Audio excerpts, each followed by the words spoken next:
Maraming salamat po sa pagtangkilik ng ating video. Hinihikayat ko po kayong mag-like and subscribe para ma-update kayo sa susunod na nakabanata. Tara at umpisahan na natin. Nakapagdesisyon na si Daryl sa mga sandaling iyon.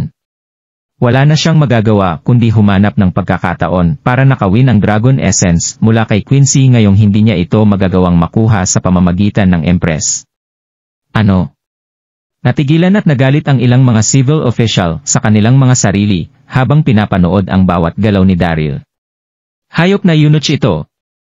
Pumayag nga ang kamahalan na huwag na siyang lumuhod mula ngayon, pero kinakailangan pa rin niyang lumuhod para ipakita ang kanyang pagpapasalamat dito. Ang lakas ng loob niyang umupo lang sa harap ng Empress. Nabakabastos ng isang ito. Napasimangot din ang Empress sa ginawa ni Daryl pero hindi niya pa rin ito sinaway ng dahil sa mabuti niyang pagkatao. Tumingin ang Empress sa ilang mga opisyal bago nakangiting humigop ng tsaa at sabihin. Ilang sandal na rin ang lumipas mga kapwa ko opisyal. Mayroon bang kahit na sino sa inyo ang makapagre-recite ng isang napakagandang verse para sa akin?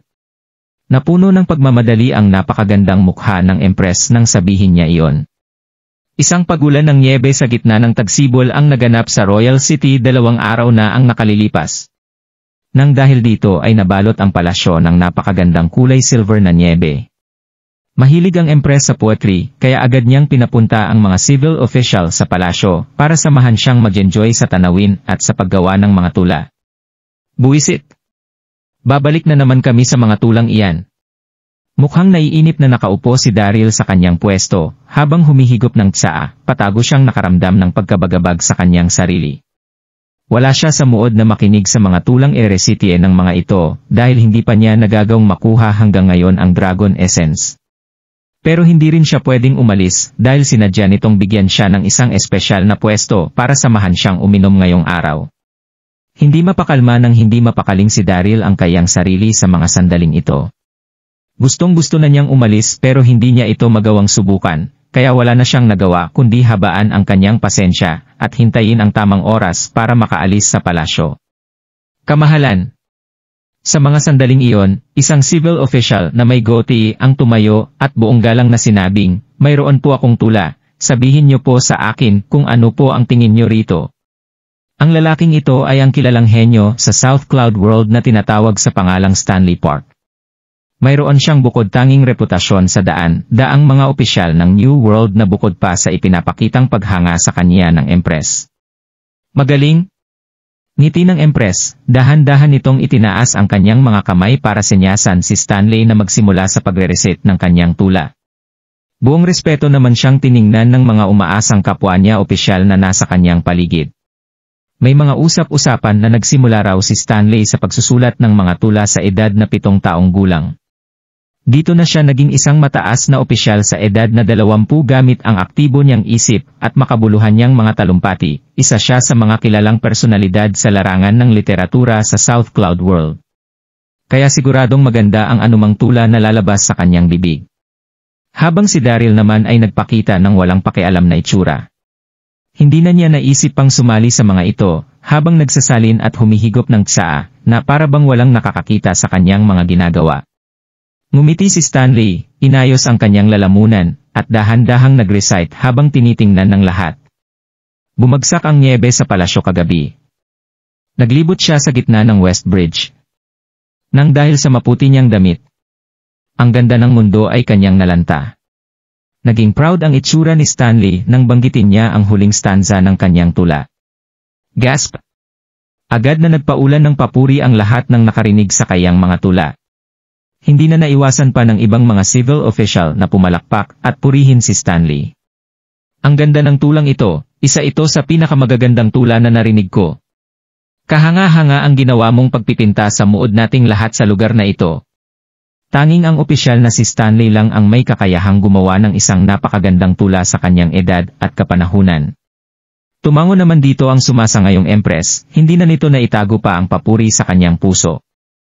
Nakangiti siyang tumingin kay Stanley, at sinabing, isa ka talaga sa malalaking mga tao sa larangan ng literature sa aking dinastya. Napakaganda ng ginawa mong tula. P50. Habang si Daryl nakakainom lang ng tsaa, noong mga sandaling iyon ay napabuga sa kanyang mga narinig. Niloloko niyo ba ako? Tinatawag bang tula ang isang iyan? Parang pinaghalo-halong salita lang ang ginawa niya. Nakuha ng reaksyon niyo ang interes ko. Masyado nga talagang mababaw ang standards ng literatura rito sa South Cloud World. Sush! Agad na napunta kay Daryl ang mga mata ng Empress, ilang mga opisyal, at nakapaligid na mga tagapaglingkod ng palasyo nang marinig nila ang mga sinabi nito. Anong tinatawa-tawa mo riyan, Eunuch? Hindi maiwasang mapalakad ni Stanley palapit kay Daryl para singhalan ito. Marami na ang ginalit ng Eunuch na ito nang dahil sa kawalan niya ng tamang etiquette noong bigyan siya ng Empress ng kanyang maupuan. Sa mga sandaling iyon, nanginsulto siyang tumatawa sa ginawang tula ni Stanley. Agad na nakaramdam ng kahihiyan sa kanyang sarili si Stanley nang biglang lumabas ang galit na namuo sa kanyang puso. Ngumiti si Daryl nang maramdaman niya ang galit ni Stanley, at sinabing, wala akong pinagtatawanan na kahit ano. Walang pakialam si Daryl nang sabihin niya ang bagay na yon. Sa mga sandaling iyon, tumingin ang Empress kay Daryl, at mahinhing nagtanong ng, sinasabi mo ba na hindi maganda ang tulang ginawa ng opisyal na si Stanley? Masyadong naging obvious ang reaksyon ni Daryl kaya agad itong makukuha ng kahit na sino, hindi isang mangmang. Napakamot sa kanyang ulo si Daryl at normal na sumagot ng, kung ako ang tatanungin, masyado itong pangit. Ano? Pangit. Agad na natigilan ang lahat ng nasa kwartong ito nang marinig nila ang mga sinabi ni Daryl. Masyadong malakas ang loob ng Eunuch na ito para sabihin ang mga bagay na yon. Napaka-arugante ng hamak na Eunuch na ito. Sa mga sandaling iyon, isa sa mga civil official ang tumayo para sermonan si Daryl, kilala mo ba kung sino ang nakatayo sa harapan mo? Isa siya sa mga kilalang tao sa larangan ng aming literatura na si Stanley Park. Ang mga tulang ginagawa niya ay higit pa kaysa sa nalalaman mo. Kaya paano mo nagawang sabihin na walang kwenta ang mga ginawa niyang tula? Tumango naman dito ang mga sumasangayon na civil official bago magsimulang akusahan si Daryl ng kung ano-ano matapos marinig ang naging opinyon ni Daryl. Isang kilalang henyo sa larangan ng literature. Walang pakialam ng ngiti ni Daryl. Tumingin sa mga sandaling ito ang Empress kay Daryl at mahinhing sinabi na, tingnan natin ang angkin mong talento mo matapos mong sabihin na walang kwenta ang ginawang tula ng opisyal na si Stanley.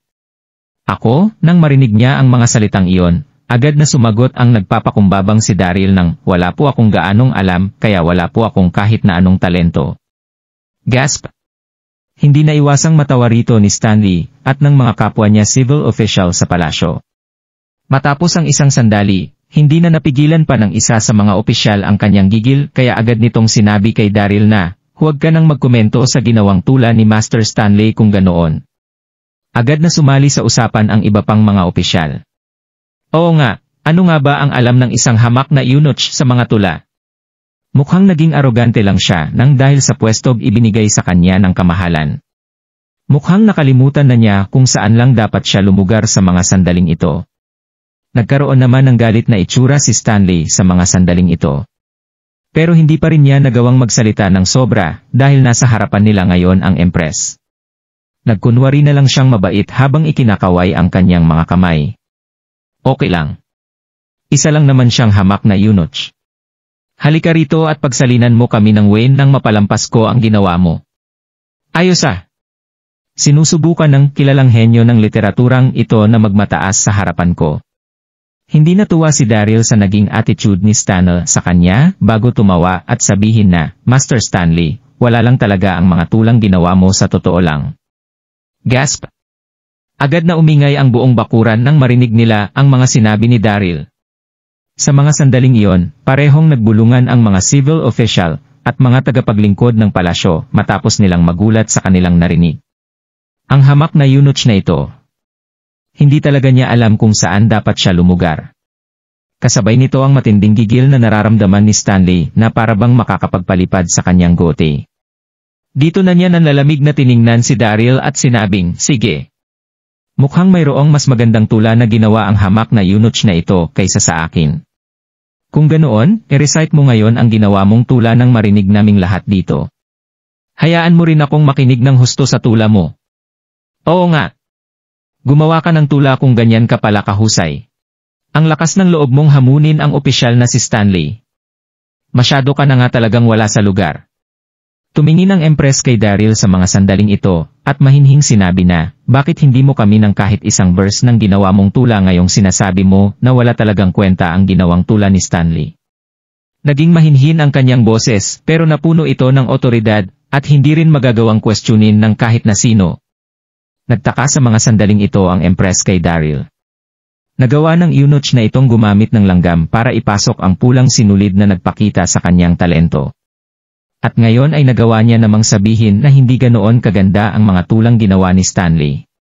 Maaari kayang mayroon din siyang kakayahan na gumawa ng mga tula. Gasp! Agad na natahimik ang buong bakuran ng palasyo nang magsimula ang Empress sa kanyang pagsasalita. Napakamot na lang sa kanyang ulo si Daryl at magalang na sumagot sa Empress ng, pag-iisipan ko po muna ito. Maraming mga tula ang World Universe na tungkol sa pagbagsak ng nyebe. Pero mukhang nakapagbasa na rin ang Empress ng mga tulang nagmula sa sinaunang panahon ng World Universe matapos mawala ang mahiwagang barrier na naghihiwalay sa 9 na mga kontinente. Kaya hindi na ito magagamit pa ni Daryl.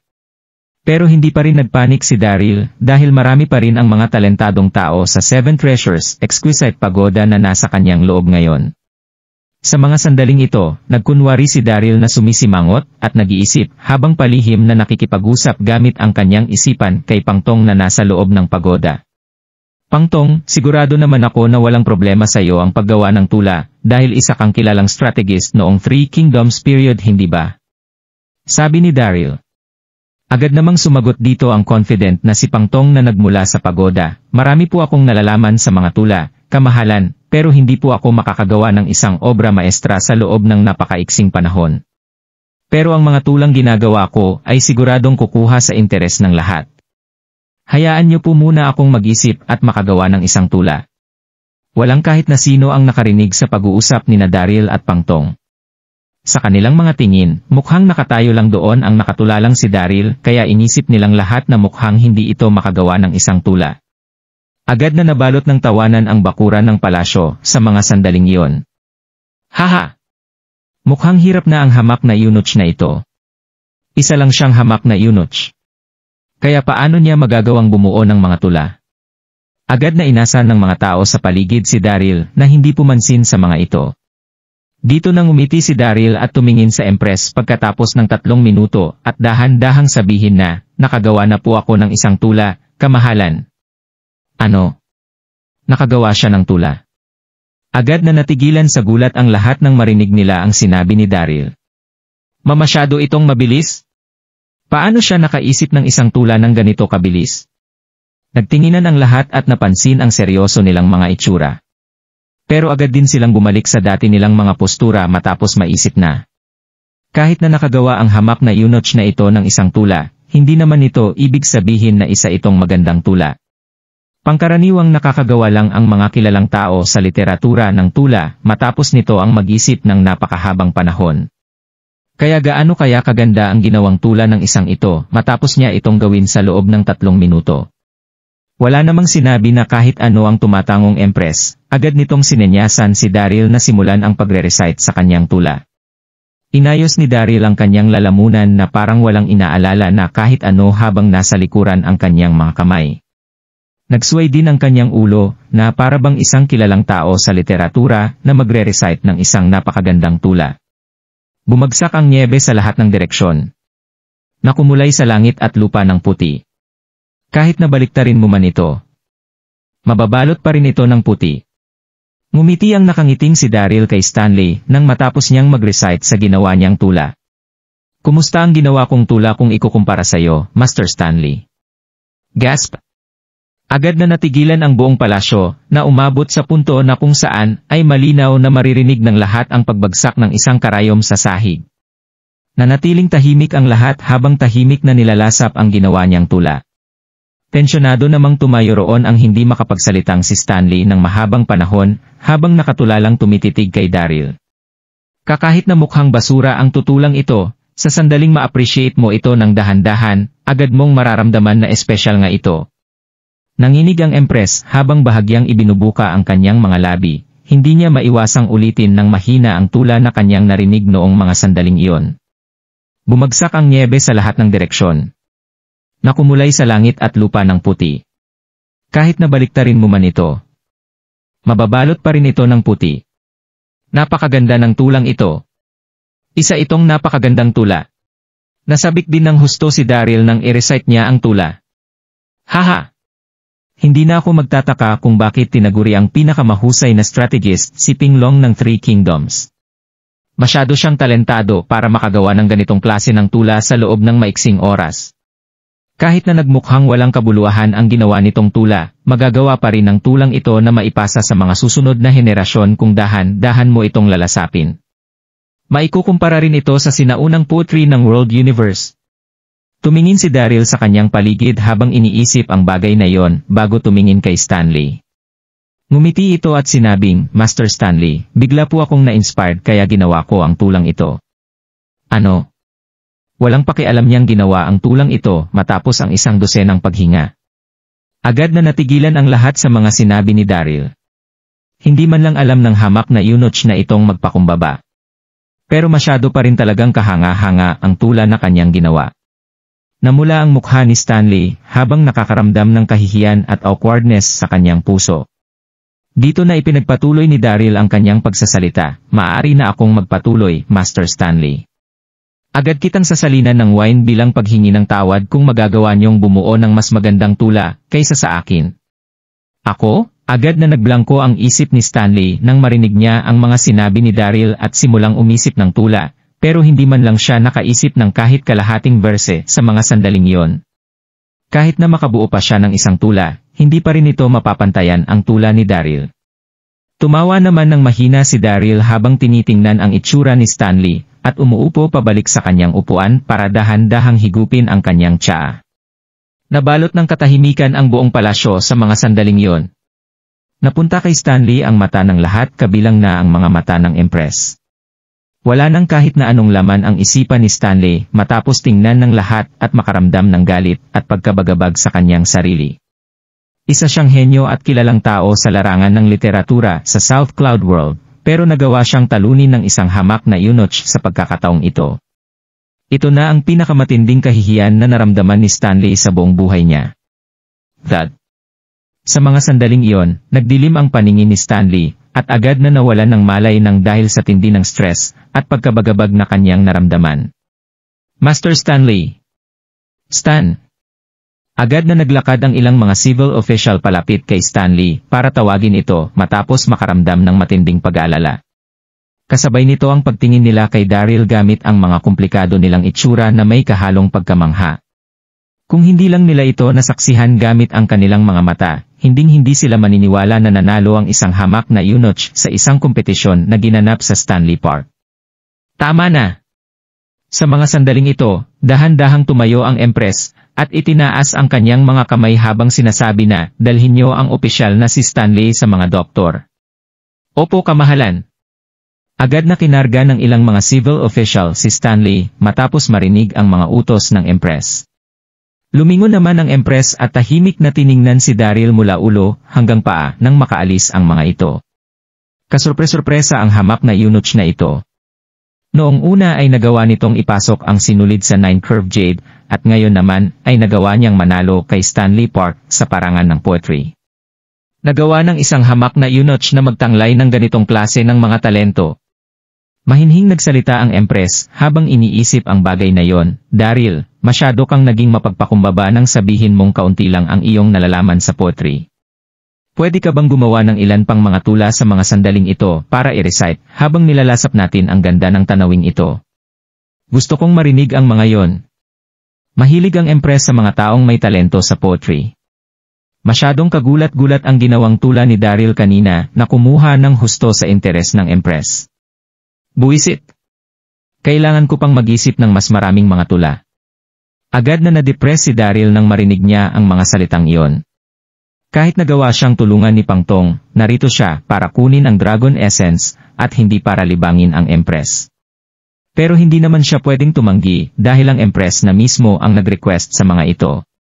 Walang nagawa si Daryl kundi mapait na ngumiti at walang magawang tumango ng, susubukan ko po ang makakaya ko. Kasabay nito ang pagpapadala ni Daryl ng senyales kay Pangtong na nasa loob ng 7 Treasures Exquisite Pagoda. Pasensya ka na sa abala, Pangtong. Masyado kang mabait, Master. Magalang na isinagot ni Pangtong na nasa loob ng pagoda. Nag-recite si Daryl ng ilang pang mga tula para sa Empress sa loob ng 1-0 minuto. Ang bawat tula ay isang masterpiece na ginawa siyempre ng kilalang strategist na si Pangtong.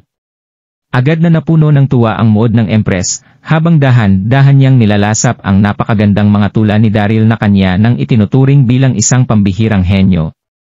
Hanggang sa paglubog ng araw kung saan nagawa ng hayaan ng Empress si Daryl na makaalis. Huminga ng malalim si Daryl at agad na yumuko sa mga sandaling ito. Mauuna na po ako. Dito na tumalikod at umalis si Daryl. Hindi maiwasang manginig ng Empress nang makita niya ang likuran ni Daryl. Masyadong talentado si Daryl kaya masyadong nakakapanghinayang ang pagiging isa nitong eunuch. Dahil kung hindi ay agad niya itong i-appoint para maging isang mataas na opisyal ng kanyang palasyo. Sandali lang, Daryl. Muling tinawag ng Empress si Daryl sa sandaling iyon. Dito na napalingon si Daryl para makita ang dahan-dahang tumatayo na Empress para lumapit sa kanya bago sabihing, magpahinga ka muna rito. Magpunta tayo sa aking kwarto ngayong gabi at samahan akong tingnan ang buwan habang nagre-recite ng magaganda mong mga tula. Sa loob ng isang sirang templo sa kabilang banda ng New World. Matagal na nakatulog si Yvette. Malakas pa rin ang ulan sa labas habang tumatama ang malalakas na kidlat na gumising kay Yvette. Namumungay nitong ibinuka ang kanyang mga mata at naramdaman ang panginginig ni Ambrose sa kanyang mga braso. Ambrose! Minulat ni Yvette ang kanyang mga mata at niyakap ito ng mahigpit. Ano ang nangyari? Sa mga sandaling iyon, nakita ni Yvette ang namumutlang mukha ng pawis na si Ambrose. Malamig ang kanyang mga kamay at paa at mukha ring nanghihina sa kanyang mga braso. Tita, dito na nasasaktang ibinuka ni Ambrose ang kanyang bibig. Ang lamig po. Ang lamig-lamig po. Nanginig ang kanyang katawan ng malakas noong sabihin niya iyon. Agad namang nasaktan ang nababahala ng hustong si Yvette nang makita niya iyon. Mukhang nilamig ka ng dahil sa malakas na hanging pumapasok mula sa labas. Huwag kang mag-alala, tutulungan kitang alisin ang nararamdaman mong lamig. Ang panlalamig mula sa hangin na sinasabi ni Yvette ay katumbas ng pagkakasipon at lagnat sa world universe. Nagawang ikulong ng mga Royal Guard si Ambrose noong nakaraan sa isang madilim at basang kulungan bago siya magawang iligtas ni Yvette. Hindi kakayanin maging ng isang matanda ang ganitong klase ng sitwasyon. Paano pa kaya ang isang 2 years old na bata? Dito na ginamit ni Yvette ang kanyang internal energy at sinimulang tulungan si Ambrose na tanggalin ang lamig na nararamdaman nito. Pero masyado pang bata si Ambrose kaya mayroong limit ang internal energy na magagawa niyang tanggapin. Agad na nasisira ang kanyang meridian sa sandaling pumasok ang internal energy ni Yvette nang biglaan sa kanyang katawan. Nabahala ng husto si Yvette nang ma-realize niya iyon. Ano na ang gagawin ko? Masyado pang bata si Ambrose. Kaya wala siyang magagawa kundi sundin ang nakasanayan at dalhin si Ambrose sa isang doktor na magbibigay dito ng gamot. Pero walang kahit na ano ang matatagpuan sa paligid ng sirasirang templo. Saan sila makakahanap ng doktor sa lugar na ito? Ang tangi niyang magagawa ay ang pagbalik sa Royal City. Pero marami ng mga Royal Guard ang nakapaligid dito habang nilalabas ang isang malaking pabuya para sa ulo nilang dalawa ni Ambrose. Nagngit-ngit ang mga ngipin ni Yvette pero wala na siyang pakialam pa rito dahil mas importante pa rin ang paghanap niya ng paraan para magamot si Ambrose. Dito na niya binuhat si Ambrose para tumakbo palabas ng templo pabalik sa Royal City habang iniisip ang mga bagay na iyon. Pero basang-basa na si Yvette nang subukan nitong saluhin ang ulan na tumatama kay Ambrose habang karga-karga niya ito sa ilalim ng malakas na buhos ng ulan sa labas. Huwag kang susuko, Ambrose. Malapit na tayong dumating sa Royal City para hanapan ka ng doktor. Huwag kang matakot, pinabilis ni Yvette ang kanyang paglalakad habang kino-comfort si Ambrose. Nanghihina na si Ambrose sa kanyang mga braso. Pero masunurin pa rin itong tumango sa kanya. Hindi po ako natatakot, tita. Huwag niyo po akong alalahanin. Ako po. Naputol si Ambrose sa pagsasalita nang mawalan ito ng malay. Sandali lang Ambrose, ihahanap kita ng doktor, sabi ng nababahalang si Yvette. Nasaktan siya ng husto sa mga sandaling iyon matapos magkasakit ni Ambrose. Kinarga niya si Ambrose at tumakbo sa abot ng kanyang makakaya. Lumipas na ang hating gabi at ang buong Royal City ay nabalot na ng katahimikan. Wala na rin kahit na isang tao ang makikita sa malalapad nitong mga kalye. Agad na kumatok ng malakas si Yvette sa pintuan nang makarating sila sa isa sa mga pinakamalalaking klinik sa Royal City. Bang! Bang! Bang! Halos mawala na sa kanyang sarili ang sumisigaw na si Yvette, "Doktor! May doktor ba rito? Dalian niyo nang buksan ang pinto. Iligtas ninyo ang batang ito." Nakita ni Yvette ang walang malay na si Ambrose. Pero masyado nang mainit ang mukha nito habang mas malakas na nanginginig ang kanyang katawan kaysa kanina, nagbabalat na rin ang mga labi nito. "Buksan ninyo ang pinto. Bilisan niyong buksan ang pinto." Nagpatuloy sa pagsasalita si Yvette habang sinisipa ang pinto matapos niyang maubusan ng pasensya. Napansin niya na wala ng laman ang saradong klinik dahil masyado nang malalim ang gabi. "Tita." Sa mga sandaling iyon, namumungay na gumising si Ambrose at nanghihinang sinabi na, "Okay lang po ako, matitiis ko pa naman po ito nang hindi umiinom ng kahit anong gamot. Umalis na po tayo bago pa dumating ang mga bantay." Hindi na naging maganda ang nararamdaman ni Yvette nang marinig ang mga salitang ito. Bahagya niyang hinawakan ang noo ni Ambrose at biglang nanginig. Naramdaman niya na masyado nang mainit ang kanyang ulo. Sa mga sandaling iyon ay nainis siya ng husto, habang tahimik na binubuhat si Ambrose para maghanap ng iba pang mga klinik. Pero walang kahit na anong klinik ang nakabukas sa buong Royal City, at hindi nagtagal ay nababad na rin sa ulan ang may karga ritong si Yvette. Sa mga sandaling iyon, tumayo ang may bitbit kay Ambrose na si Yvette, at tumingin sa palasyo na hindi kalayuan sa kanya. Kumabog ng malakas ang kanyang puso at hinid na kakalma ng matagal na panahon. Tanging mga doktor na lang sa palasyo ang kasalukuyang gising sa mga oras na ito.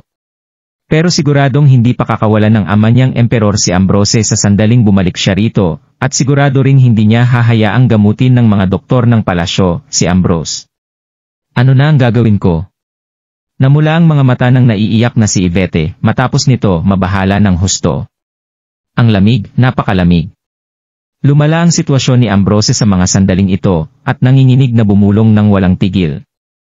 Pagkatapos nito ay walang tigil na sumigaw si Ambrose matapos maramdaman ang init mula sa mga braso ni Yvette. Ang lamig po, Mama.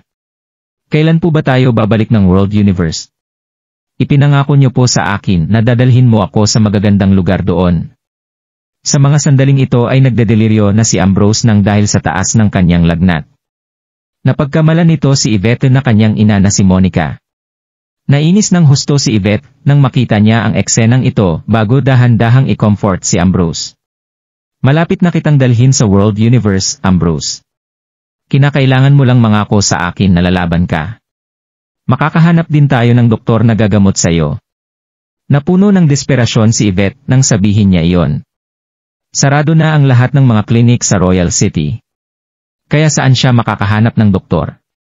Nagblangko ang kanyang isip matapos ang walang tigil na paghihip ng malamig na hangin. Niyakap niya si Ambrose ng mahigpit habang nagsisimulang tumulo ang kanyang mga luha. Patawarin mo ako dahil hindi kita naalagaan ng maayos, Ambrose. Sa mga sandaling ito, nagugilty na bumulong si Yvette sa kanyang sarili. Mahal na prinsesa! Isang boses ang kanyang narinig di kalayuan sa kanyang tinatatayuan noong mga sandaling iyon. Nagulat at agad na napalingon si Yvette para tingnan kung ang taong agad na nakapagpadilim sa maganda niyang mukha. Dito niya nakita ang dose-dosenang mga sundalo ng Royal Army na nakalinya ng malinis sa layong ilang dosenang metro mula sa kanya. Isa ring imahe ng taong nakasakay sa kabayo ang nakatitig sa kanya mula sa harap ng mga bantay. Ito ay walang iba kundi si Sawyer Yates. Buwisit. Sino nga ba ang mag-aakala na mayroon pa ring mga sundalo ng Royal Army na naglilibot ng ganitong oras? Agad na nagpanik si Yvette nang pumasok ito sa kanyang isipan. Sa mga sandaling iyon, dahan-dahang naglakad ang kabayo ni Sawyer palapit kay Yvette bago huminto sa kanyang harapan. Agad namang bumaba ang nasasabik na si Sawyer habang masayang sinasabi na, nahanap din kita sa wakas, mahal na prinsesa. Nasabik ng husto si Sawyer nang sabihin niya iyon. Magagawa nitong magpaliwanag sa emperor hanggat nagawa niyang mahanap ang prinsesa. Huwag kang lalapit. Pero agad namang sumigaw ang nanalamig na si Yvette, habang nagpapakita ng palaaway na itsura, magpapakamatay ako sa sandaling lumapit ka sa akin. Dito na niya hinugot ang mahaba niyang espada at itinutok ito sa kanyang lig. Nakaramdam ng awkwardness si Sawyer, at agad na itinigil ang paglalakad ng kanyang kabayo bago mapait na ngumiti at sabihing, "Mahal na prinsesa, ako pa rin ang iyong asawa na inappoint ng emperor. Hindi mo ako maaaring palayuin ng ganoon-ganoon na lang." Nagalit at napahiya si Yvette nang marinig niya ang mga salitang iyon bago bastos na sabihing, "Sino ang nagsabi sa'yo na ikaw ang asawa ko? Huwag na huwag mo nang sasabihin ang bagay na ito sa harap ko sa susunod." "Sige. Hindi ko na ito sasabihin." Agad na ikinaway ni Sawyer ang kanyang mga kamay at buong pasensyang sinabi na, "Mahal na prinsesa, sumunod ka sa amin pabalik sa palasyo. Araw at gabi ka nang naglakad. Nag-aalala na ng husto sa iyo ang emperor at ang empress." Nanalamig siyang tiningnan si Yvette nang walang sinasabi na kahit ano habang lihim na pinaplano ang kanyang pagtakas. Nagpatuloy si Sawyer sa pagsasalita sa mga sandaling ito, nagpakita na ng awa ang kamahalan kaya napagdesisyonan na niyang huwag patayin ang bata. "Ano?" Nagpakita ng awa si ama.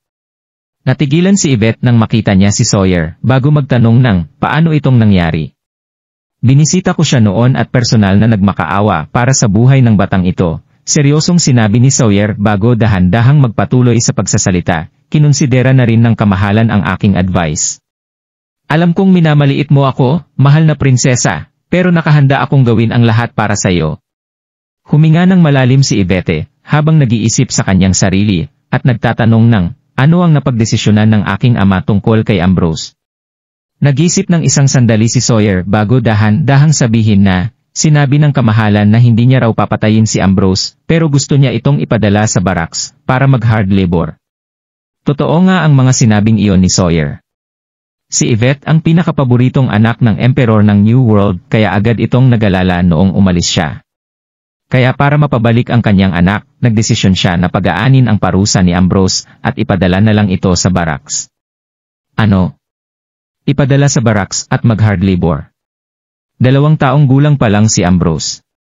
Agad na nagbago ang itsura ng nanginginig na si Yvette habang napapayakap ng mahigpit kay Ambrose sa mga sandaling ito. Huminga ng malalim si Ambrose nang mapansin niya ang pagbabago sa itsura ni Yvette at napapatingin sa batang nasa mga braso nito. Dito na siya buong pasensyang nag-advise ng, mahal na prinsesa, ang pagpapadala po kay Ambrose sa barracks, ang pinakamagaan na parusang maipapataw ng kamahalan sa kanya. Kaya huwag niyo na po sana niyong palakihin pa ang gulong ito. Dito na siya nagpatuloy si Sawyer pagsasalita, malala na ang sakit ng batang ito. Mas lulubha lang ito kung hindi pa rin kayo titigil sa paghahabol sa kanya. Bakit hindi niyo na lang ako sundan pabalik sa palasyo para makakuha ako ng doktor sa palasyo na gagamot sa kanya? Ipapadala namin siya sa barracks sa sandaling gumaling na siya. Pero, naguluhan ng husto si Yvette sa mga sandaling ito at sinabing, pero masyado pa siyang bata. Paano niya magagawang kayanin ang trabaho sa barracks? Mahal na prinsesa! Nabahala na rin ng husto si Sawyer pero mapait pa rin itong ngumiti habang kino-comfort ang damdamin ni Yvette, kahit na mahirap ang pagtatrabaho sa barracks, at least ay nagawa mo pa ring iligtas ang buhay niya. Tinamaan ng husto si Yvette ng mga salitang ito. Oo nga, at least ay magagawang mabuhay ni Ambrose kahit na ipadala pa ito sa barracks para magtrabaho kasama ng matatanda. Maaari itong mamatay kung ipipilit pa niya ang gusto niya sa halip na dalhin ito sa doktor na maaari sanang gumamot sa kanya. Ayon sa kasalukuyan nilang sitwasyon, tanging mga doktor lang sa palasyo ang makakapagligtas sa buhay ni Ambrose sa mga sandaling ito. Napakagat ng husto si Yvette sa kanyang labi hanggang sa malapit na itong dumugo habang nag-iisip at tumatangong sumasagot ng, sige. Susunod na ako sa inyo pabalik sa palasyo. Haha! Pumayag na ring ang prinsesa. Magaling? Natuwa ng husto si Sawyer habang tumatalikod at sumisigaw sa Royal Army ng, dalian na ninyong dalhin ang prinsesa pabalik sa palasyo. Ula! Agad na lumapit ang 2 ng mga sundalo para i-escort si Yvette pabalik sa palasyo. Sa loob ng isang maiksing sandali ay nakarating na sila sa palasyo kasama ang nakiusap kina Yvette at Ambrose na si Sawyer. Agad na tumawag si Sawyer ng doktor nang makarating sila sa palasyo. Napakagat si Yvette nang husto sa kanyang labi nang makita niyang kunin ng doktor si Ambrose habang nakakaramdam ng pagdadalawang isip dito. Patawarin mo ako, Ambrose. Kakailanganin kong ipadala ka sa barracks sa sandaling gumaling ka para lang mailigtas ang iyong buhay. Huwag kang mag-alala dahil palagi kitang bibisitahin doon. Sa kabilang banda ng South Cloud World Palace. Ipinatawag ng Empress si Daryl para samahan siyang enjoy ang buwan noong gabing yon. Para sa kahit na sino, ang pagsama sa Empress para i-enjoy ang buwan sa gabi ang pinakamataas na karangalang matatanggap nila. Pero agad na nagpakita ng torture ang mga mata ni Daryl noong mga sandaling yon. Hindi inasahan ni Daryl na ipapatawag siya ng Empress araw-araw nitong nakaraang buwan matapos noong araw na yon para makipag-usap tungkol sa music, chess, calligraphy at art. Naging torture para kay Daryl ang buong buwan na yon, habang nag-iisip ng tungkol sa Dragon Essence na kasalukuyang nasa kamay ni Quincy.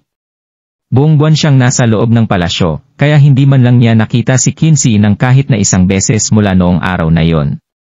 Pero alam ni Daryl na malapit na ring magpunta si Quincy sa palasyo. Kaya hinintay niya ito sa palasyo, dahil magkikita rin sila nito balang araw. Mahigit isang buwan ang nakalipas na nang magkita-kita ang mga opisyal sa palasyo para umattend ng isang banquet para sa kaarawan ng Empress na gaganapin paglubog ng araw. Nalasing ng husto ang lahat ng mga opisyal noong gabing yon, maging si Quincy ay nalasing kaya nagdesisyon itong magpahinga sa Compassion and Tranquility Palace. Natuwa ng husto si Daryl nang matanggap niya ang balita. Haha! Hindi na sayang ang isang buwan ko ng paghihintay sa kanya. Nandito na rin ang pagkakataong pinakahihintay ko. Dito na patagong pumunta si Daryl sa Compassion and Tranquility Palace habang tulog ang lahat. Bantay sarado ang hilagang bahagi ng Compassion and Tranquility Palace kung saan nagpapahinga si Quincy. Agad na nakita ni Daryl ang nagpapatrolyang mga bantay nang makarating siya sa palasyo. Mayroon ding mga bantay na tumayo sa entrance papasok sa palasyo. Bilang isang maimpluwenyang tao na humahawak ng mataas na posisyon sa South Cloud World, natural lang na maging mahigpit ang seguridad sa lugar na tinutuluyan ni Quincy na kasing higpit ng pagbabantay na ginagawa ng mga Royal Guard sa Empress. Huminga ng malalim si Daryl, dito na niya ginamit ang kanyang shadow at patagong umiwas sa mga bantay. At sa wakas ay nagawa na rin niyang mapasok sa Compassion and Tranquility Palace. Nasa level 2 Martial Emperor na ang lakas ni Daryl sa mga sandaling ito. Kaya hindi na naging problema ang simple niyang pag-iwas sa mga bantay ng palasyo. Gasp! Hindi niya maiwasang mapapigil hininga sa kanyang nakita nang makapasok siya sa palasyo. Nabalot ang Compassion and Tranquility Palace ng matamis na amoy habang nagpapahinga ang isang sexy na babae sa isang upuan. Siya ay walang iba kundi si Quincy Long. Ipinakta ng suot niyang sedang gown ang magandang hubog ng kanyang katawan na tinatamaan ng maliwanag na liwanag ng buwan. Kahit na nakapikit ang nagpapahinga niyang mga mata, naglabas pa rin si Quincy ng isang mahiwaga, malakas na aura. Hindi maiwasan ni Daryl na mapabuntong hininga sa eksena na kanyang nasasaksihan. Si Quincy na ang pinakamalakas na babaeng nakita niya. Masyadong naging malakas ang kanyang aura kahit na nasa gitna siya ng kanyang pagtulog. Hindi maiwasang mapahanga ni Daryl sa eksena na kanyang nakikita habang magaan at maingat na naglalakad palapit dito. Kahit na walang kapantay ang kagandahan ni Quincy, ang pinakaimportanteng bagay pa rin para sa kanya ay ang pagkuha sa hawak nitong Dragon Essence. Naramdaman ni Daryl na parabang lalabas na ang kanyang puso sa kanyang dibdib nang makarating siya sa harap ni Quincy at mapakinggan maging ang paghinga nito. Napansin din ni Daryl sa mga sandaling ito ang isang lalagyan na nakasabit sa payat na baiwang ni Quincy, naglabas ito ng isang mahina at kulay gintong liwanag. Mahahalata na nasa loob nito ang hinahanap niyang Dragon Essence. Nasabik ng husto si Daryl sa mga sandaling yon. Pero hindi niya nagawang magpadalos-dalos kahit nasa harapan na niya ang hinahanap niyang Dragon Essence. Pero hindi niya maiiwasang tumama ang kanyang katawan kay Quincy sa sandaling itaas niya ang kanyang kamay para kunin ito. Siguradong mapapansin ng kahit na sinog level 5 Martial Emperor na kagaya ni Quincy ang kanyang gagawin. Habang nag-iisip si Daryl, dahan-dahang binuksan ng lasing na si Quincy ang kanyang mga mata, nagtanong ng, "Sino ka?" "Buwisit."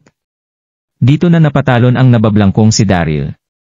Hindi nakataka-taka na isang ang level 5 Martial Emperor ang babaeng ito. Kahit lasing na siya ay nagawa pa rin niyang maramdaman ang pagpasok ng ibang tao sa kanyang kwarto. Sa mga sandaling ito, nakatitig ang mga mata ng umuupong si Quincy kay Daryl. Dad. Nang umupo si Quincy, nahulog ang kanyang dragon essence sa sahig. Ito na ang pagkakataon ko.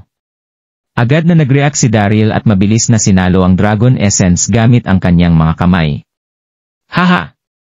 Nakuha ko na rin ito sa wakas. Maililigtas ko na rin ang maliit na diwata. Sush! Nagbago ang itsura ni Quincy habang galit na sinasabing, ang lakas ng loob mong tagapagsilbi ka. Paano mo nagawang kunin ang gamit ko? Hindi nakilala ni Quincy si Daryl nang dahil sa dilim ng kanyang kwarto, kaya naisip niya na isa lang itong naglakas loob ng eunuch. Buzz! Dito na lumabas ang napakalakas na aura sa katawan ni Quincy na umatek kay Daryl. Agad na nanigas ang ere sa paligid ng kwarto. Masyadong nakakatakot ang eksenang ito. Buwisit! Hindi na naiwasan ni Daryl ang paparating na pag-atake. Wala na siyang magagawa kundi tumalikod at harapin ng direkta ang pag-ataking ito habang nagpapanik na ginagamit ang puro niyang enerhiya. Bang! Habang nagtatama ang pag-atake nilang dalawa, napaungol si Daryl habang napapaatras ng ilang dosenang hakbang bago dumura ng sariwang dugo. Kahit na nagawang i-master ni Daryl ang pure energy scripture na nakapagpakapal sa kanyang enerhiya, hindi pa rin niya magagawang tapatan si Quincy ng direkta dahil isa na itong level 5 martial emperor. Thud. Tumayo si Daryl ng diretso matapos umatras ng ilang dosenang hakbang at nararamdaman na parabang nadurog ang kanyang mga internal organ. Masyadong nakakatakot ang lakas ng babaeng ito. Kinakailangan kong makatakas mula sa kanya. Tumingin si Daryl kay Quincy habang iniisip ang bagay na yon bago tumalikod at tumakbo. Daryl Darby. Nakilala ni Quincy ang mukha ni Daryl noong mga sandaling yon.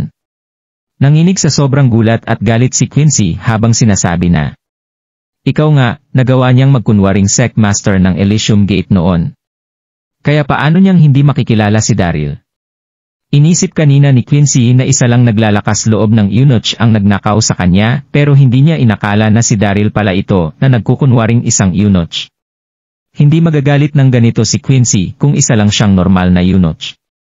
Pero agad na naging iba ang kaso ni Daryl nang dahil sa hindi pagiging ordinaryo nito.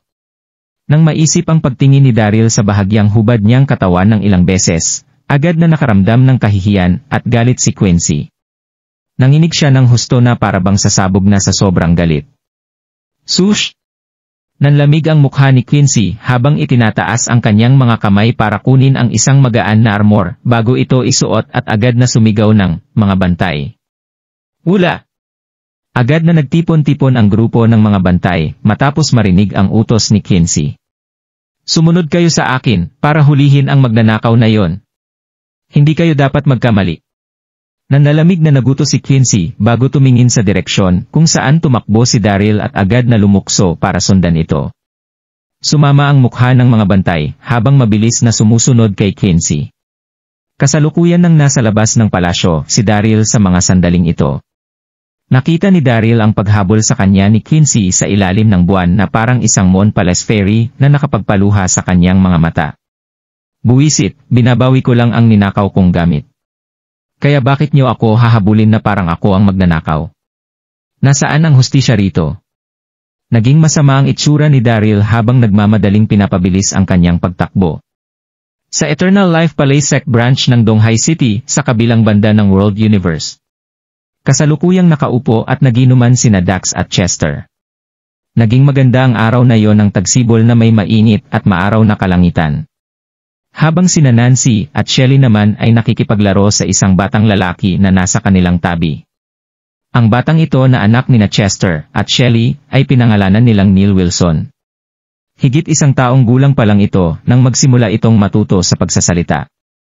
Naging maganda at intimate ang atmosphere sa kanilang paligid. Pero kasalukuyang naging mabigat ang itsura ng nagiinumang sina Dax at Chester. Chester! Ibinaba ni Dax ang hawak niyang Wayne sa mga sandaling iyon at sinabing, narinig ko na mayroon daw nagpanggap na nagmula sa Elysium Gate para kunin ang ilang mga miyembro ng ibang sekta.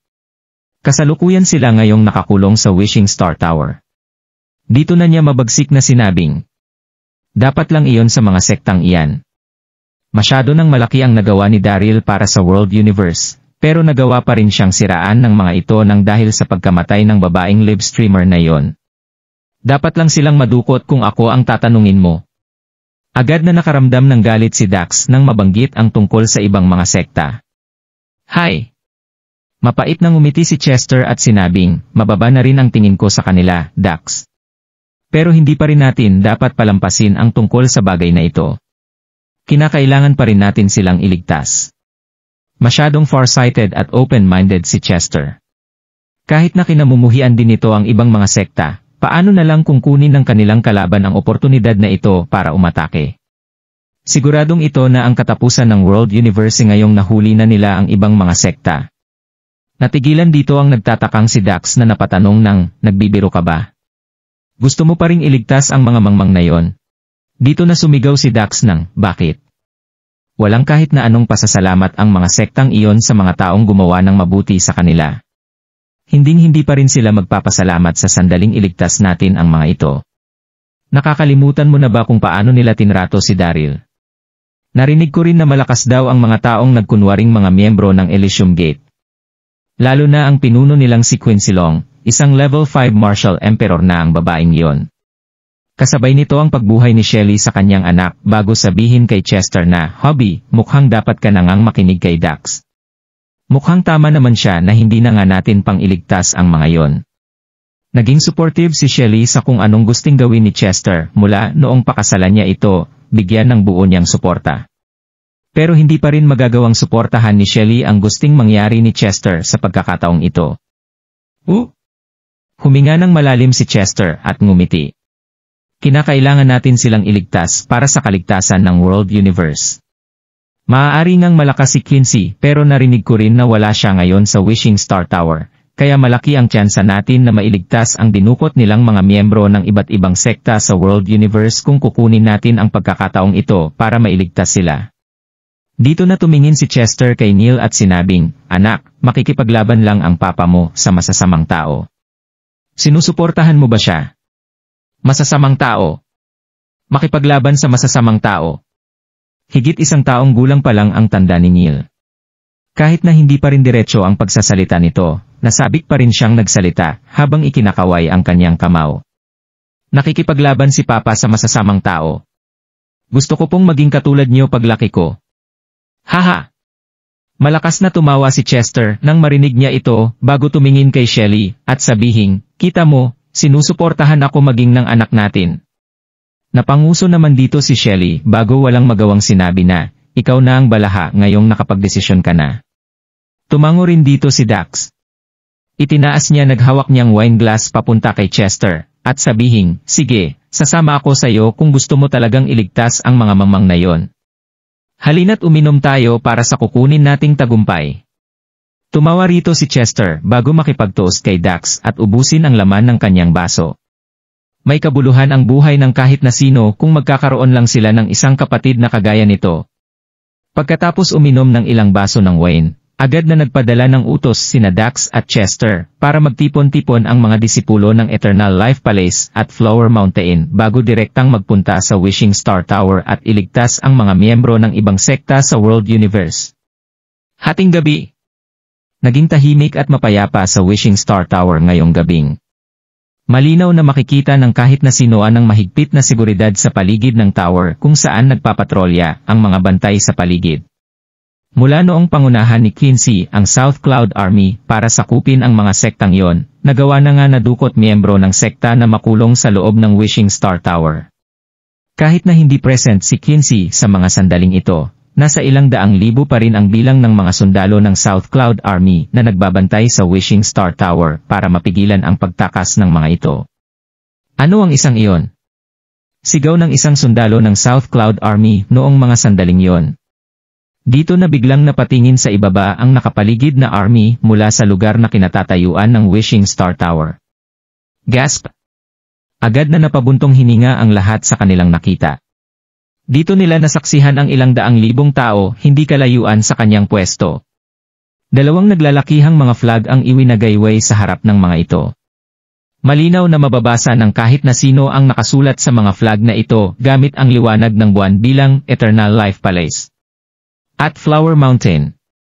Pinangunahan ng mga ito ni Dax at Chester. Makinig kayo mga kapwa ko disipulo. Patayin niyo sila.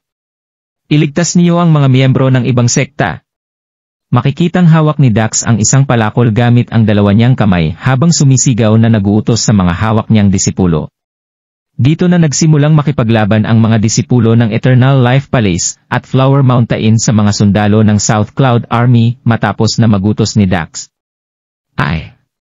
Sa loob ng isang iglap, 12 ng mga sundalo ng South Cloud Army na tinamaan ng palakol ni Dax ang malakas na sumigaw bago bumagsak sa bumuhos nilang mga dugo sa lupa.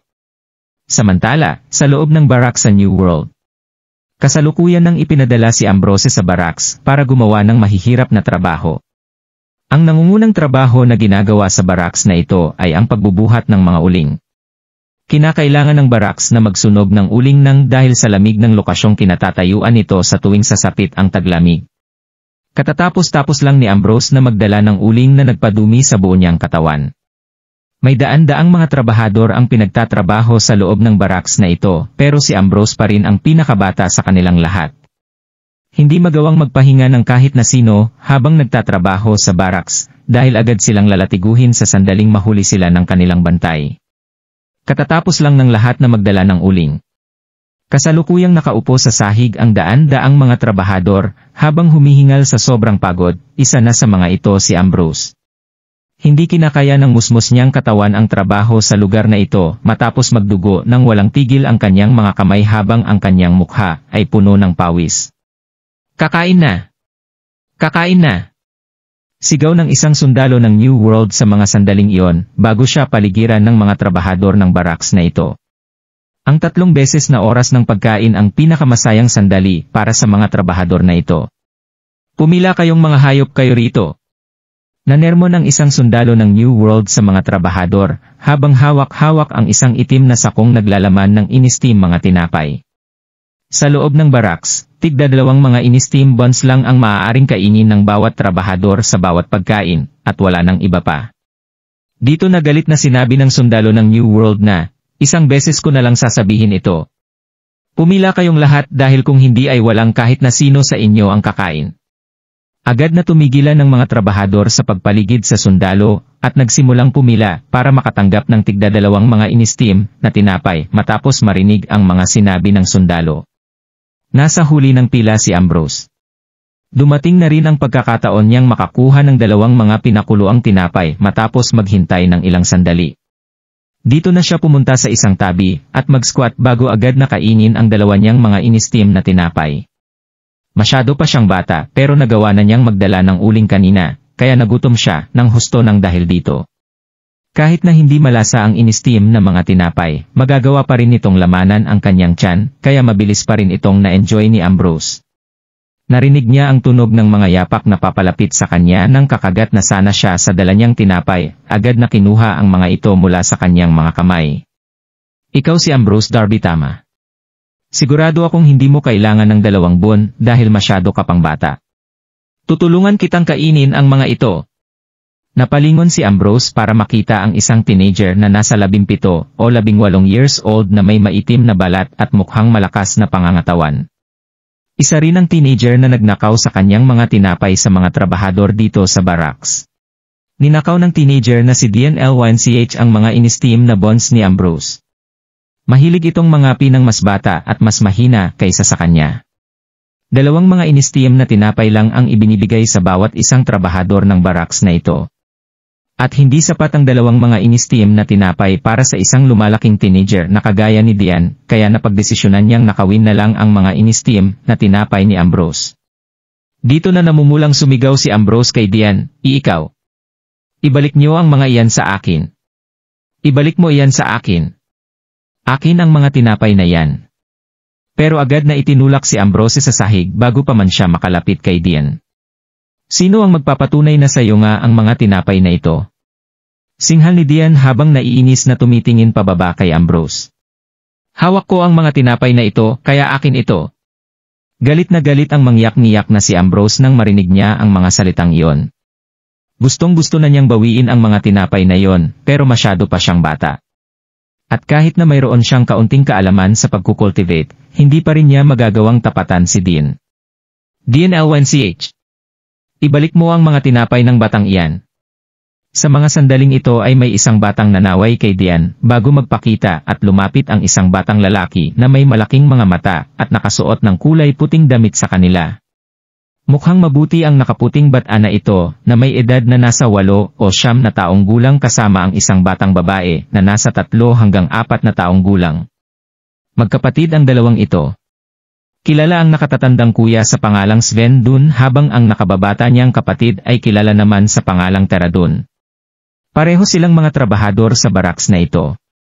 Mataas ang tingin ng magkapatid na ito sa hustisya, kaya hindi nila matiis na tulungan si Ambrose nang makita nila itong inaapi ng ibang mga trabahador. Lumapit si Sven at tumitig kay Dian bago nanlalamig na sabihin, "Dian, ang kapal mo para kunin ang tinapay ng batang iyan." Ako, namula ang mukha ng napapahiyang si Dian at pagkatapos ay hindi na ito nakapagsalita nang dahil sa takot niya kay Sven. Kahit 8 taong gulang pa lang si Sven, mahalatang mas malakas ito kaysa kay Dean. Hindi magawang bastusin ni Dian si Sven, kaya agad siyang tumalikod at tumakbo palayo. Suminghal naman si Sven nang makita niya ang pagtakbo ni Dian bago tulungang makatayo si Ambrose at dahan-dahan at nakangiting sabihin na, "Huwag ka nang matakot kapatid. Ako nga pala si Sven Don at ito naman ang aking kapatid na si Tara Don. Hindi mo na kailangan pang mag-alala dahil hindi ka na maaapi ng kahit na sino ngayong kasama mo na kami." Agad na lumapit si Tara para tingnan si Ambrose mula ulo hanggang paa gamit ang malalaki at nagliliwanag nitong mga mata. Dito na niya ibinigay ang mga tinapay kay Ambrose at sinabing, "Ito kapatid, yun na itong mga tinapay ko." "Maraming salamat." Tinanggap ni Ambrose ang mga tinapay at naantig sa ginawa ni Tara. "Kuya Sven, Ate Tara, maraming salamat po." Ito ang unang beses na nakaramdam si Ambrose ng init mula sa ibang tao mula noong sapitin niya ang ganitong klase ng paghihirap. Pagkatapos ng ilang dosenang mga araw, naging malapit na magkaibigan sina Ambrose at ang magkapatid na Dun. Sama-sama silang nagtrabaho ng husto at nagyakap-yakap para makatulog sa gabi. Walang kahit na sino ang nangapi kay Ambrose hanggat kasama nito si Sven sa sandaling bigyan sila ng mga sundalo ng tinapay. Sa gitna ng panahong ito, ilang beses na binisita ni Yvette si Ambrose. Nasaktan sa kanyang nakita si Yvette pero wala pa rin siyang magawa matapos makita ang tindi ng pagod ni Ambrose. Itinuring si Ambrose na kriminal ng kanyang ama na siyang emperor ng New World. Naging maayos ang kilos ni Ambrose sa bawat sandaling dadalawin siya ni Yvette para hindi ito magalala. Hanggang sa gabing iyon. Buong araw na nagtrabaho si Ambrose at napagod ng husto, habang masarap na natutulog sa matres na gawa sa straw. Sa mga sandaling ito, maingat siyang ginising ni Sven at bumulong ng, "Ambrose. Ambrose, gusto mo bang umalis sa lugar na ito?"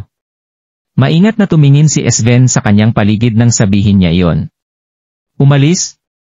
Namumungay pa si Ambrose pero agad siyang nagising at tumango nang marinig ang mga salitang iyon. "Opo." Kahit 10 araw pa lang siyang nananatili sa baraks na ito, naging mabagal ang paglipas ng oras para kay Ambrose. Kaya pinangarap niya ang pag-alis sa lugar na ito na kanyang nadala hanggang sa kanyang mga panaginip. "Sige." Seryosong sagot ng tumatangong si Sven, "Napagdesisyonan naming tumakas sa baraks na ito kaya naisip namin na isama ka. Masyadong maiksi ang oras na mayroon tayo para makalabas sa lugar na ito kaya kinakailangan na nating magmadali." Dito na sumagot si Ambrose at nasasabik na nagsabi ng, "Makakaalis na rin ako sa lugar na ito." Dito na isinama ng magkapatid na Dun si Ambrose at patagong tumakas ng tahimik sa ilalim ng madilim na gabi. Halos maghahating gabi na nang magawang makalampas ng 3 sa mga sundalo ng New World at tuluyang umalis sa barracks. Inabot ng 10 minuto ang pagtakas nilang ito. Matapos umalis ng barracks, naglakad ang 3 ng malayo bago makahinga ng maluwag at magsisigaw sa sobrang tuwa. "Haha! Nakaalis na rin tayo!" Nang makalabas silang 3. Hindi lang si Ambrose dahil maging ang magkapatid na Dun ay nasabik at mangyak-ngiyak matapos makataka sa barracks na yon. "Kuya Sven." Hindi maiwasang magtanong ng natutuwang si Ambrose, "Ngayong nakaalis na tayo. Saan nyo naman balak na pumunta ni Ate Tara?" Pinaplano kong mag-aral at sumunod sa isang master. Nakangiting tingin ni Sven kay Ambrose, alam mo ba kung ano ang incandescent sect? Nawasak sila noong una pero kumalat ang balita na gusto raw itong itayo ng nakaligtas nilang sect master sa Guangming Peak na may ilang dosenang kilometrong layo mula rito. Hindi na maitago pa ni Sven ang kanyang pagkasabik nang sabihin niya iyon. Narinig kong kumukuha na raw ang deputy sect master nilang si Mateo Hanson ng huli niyang mga disipulo, kaya naisip naming nasubukang sumunod sa kanya. Sabi ni Sven habang nagpapakta ng determinadong mukha. Isang kilalang tao si Deputy Sect Master Mateo Hanson sa larangan ng martial arts na kung saan nakilala siya sa palaayaw na Evil Samaritan. Siguradong magkakaroon silang dalawa ng maganda at walang katapusang kinabukasan sa sandaling tanggapin sila nito bilang kanyang mga disipulo. Dito na hinawakan ni Tyra ang mga kamay ni Ambrose at umaasang sinabi na, bakit hindi ka nalang sumama sa amin, Ambrose? Pwede tayong mag-aral at matuto sa sect master ng incandescent sect ng magkakasama. Kahit na 1-0 araw pa lang na magkakasama ang tatlo, itinuring na ni Tyra si Ambrose bilang nakababata nitong kapatid sa kanyang puso. Kasabay nito ang tahimik na pagtingin ni Sven kay Ambrose habang naghihintay ng magiging sagot nito. Ako, bahagyang nagdalawang isip si Ambrose dahil gusto na niyang hanapin ang ina niyang si Monica Vaughan. Pero magiging mahirap para sa kanyang harapin ang mga panganib na dala ng martial arts sa mura niyang edad sa ganito kalawak na lupain. Nag-isip siya ng isang sandali bago itango ang kanyang ulo at sumagot ng, sige, sasama na ako sa inyo.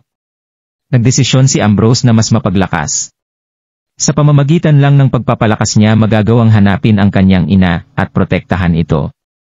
Magaling kung ganoon.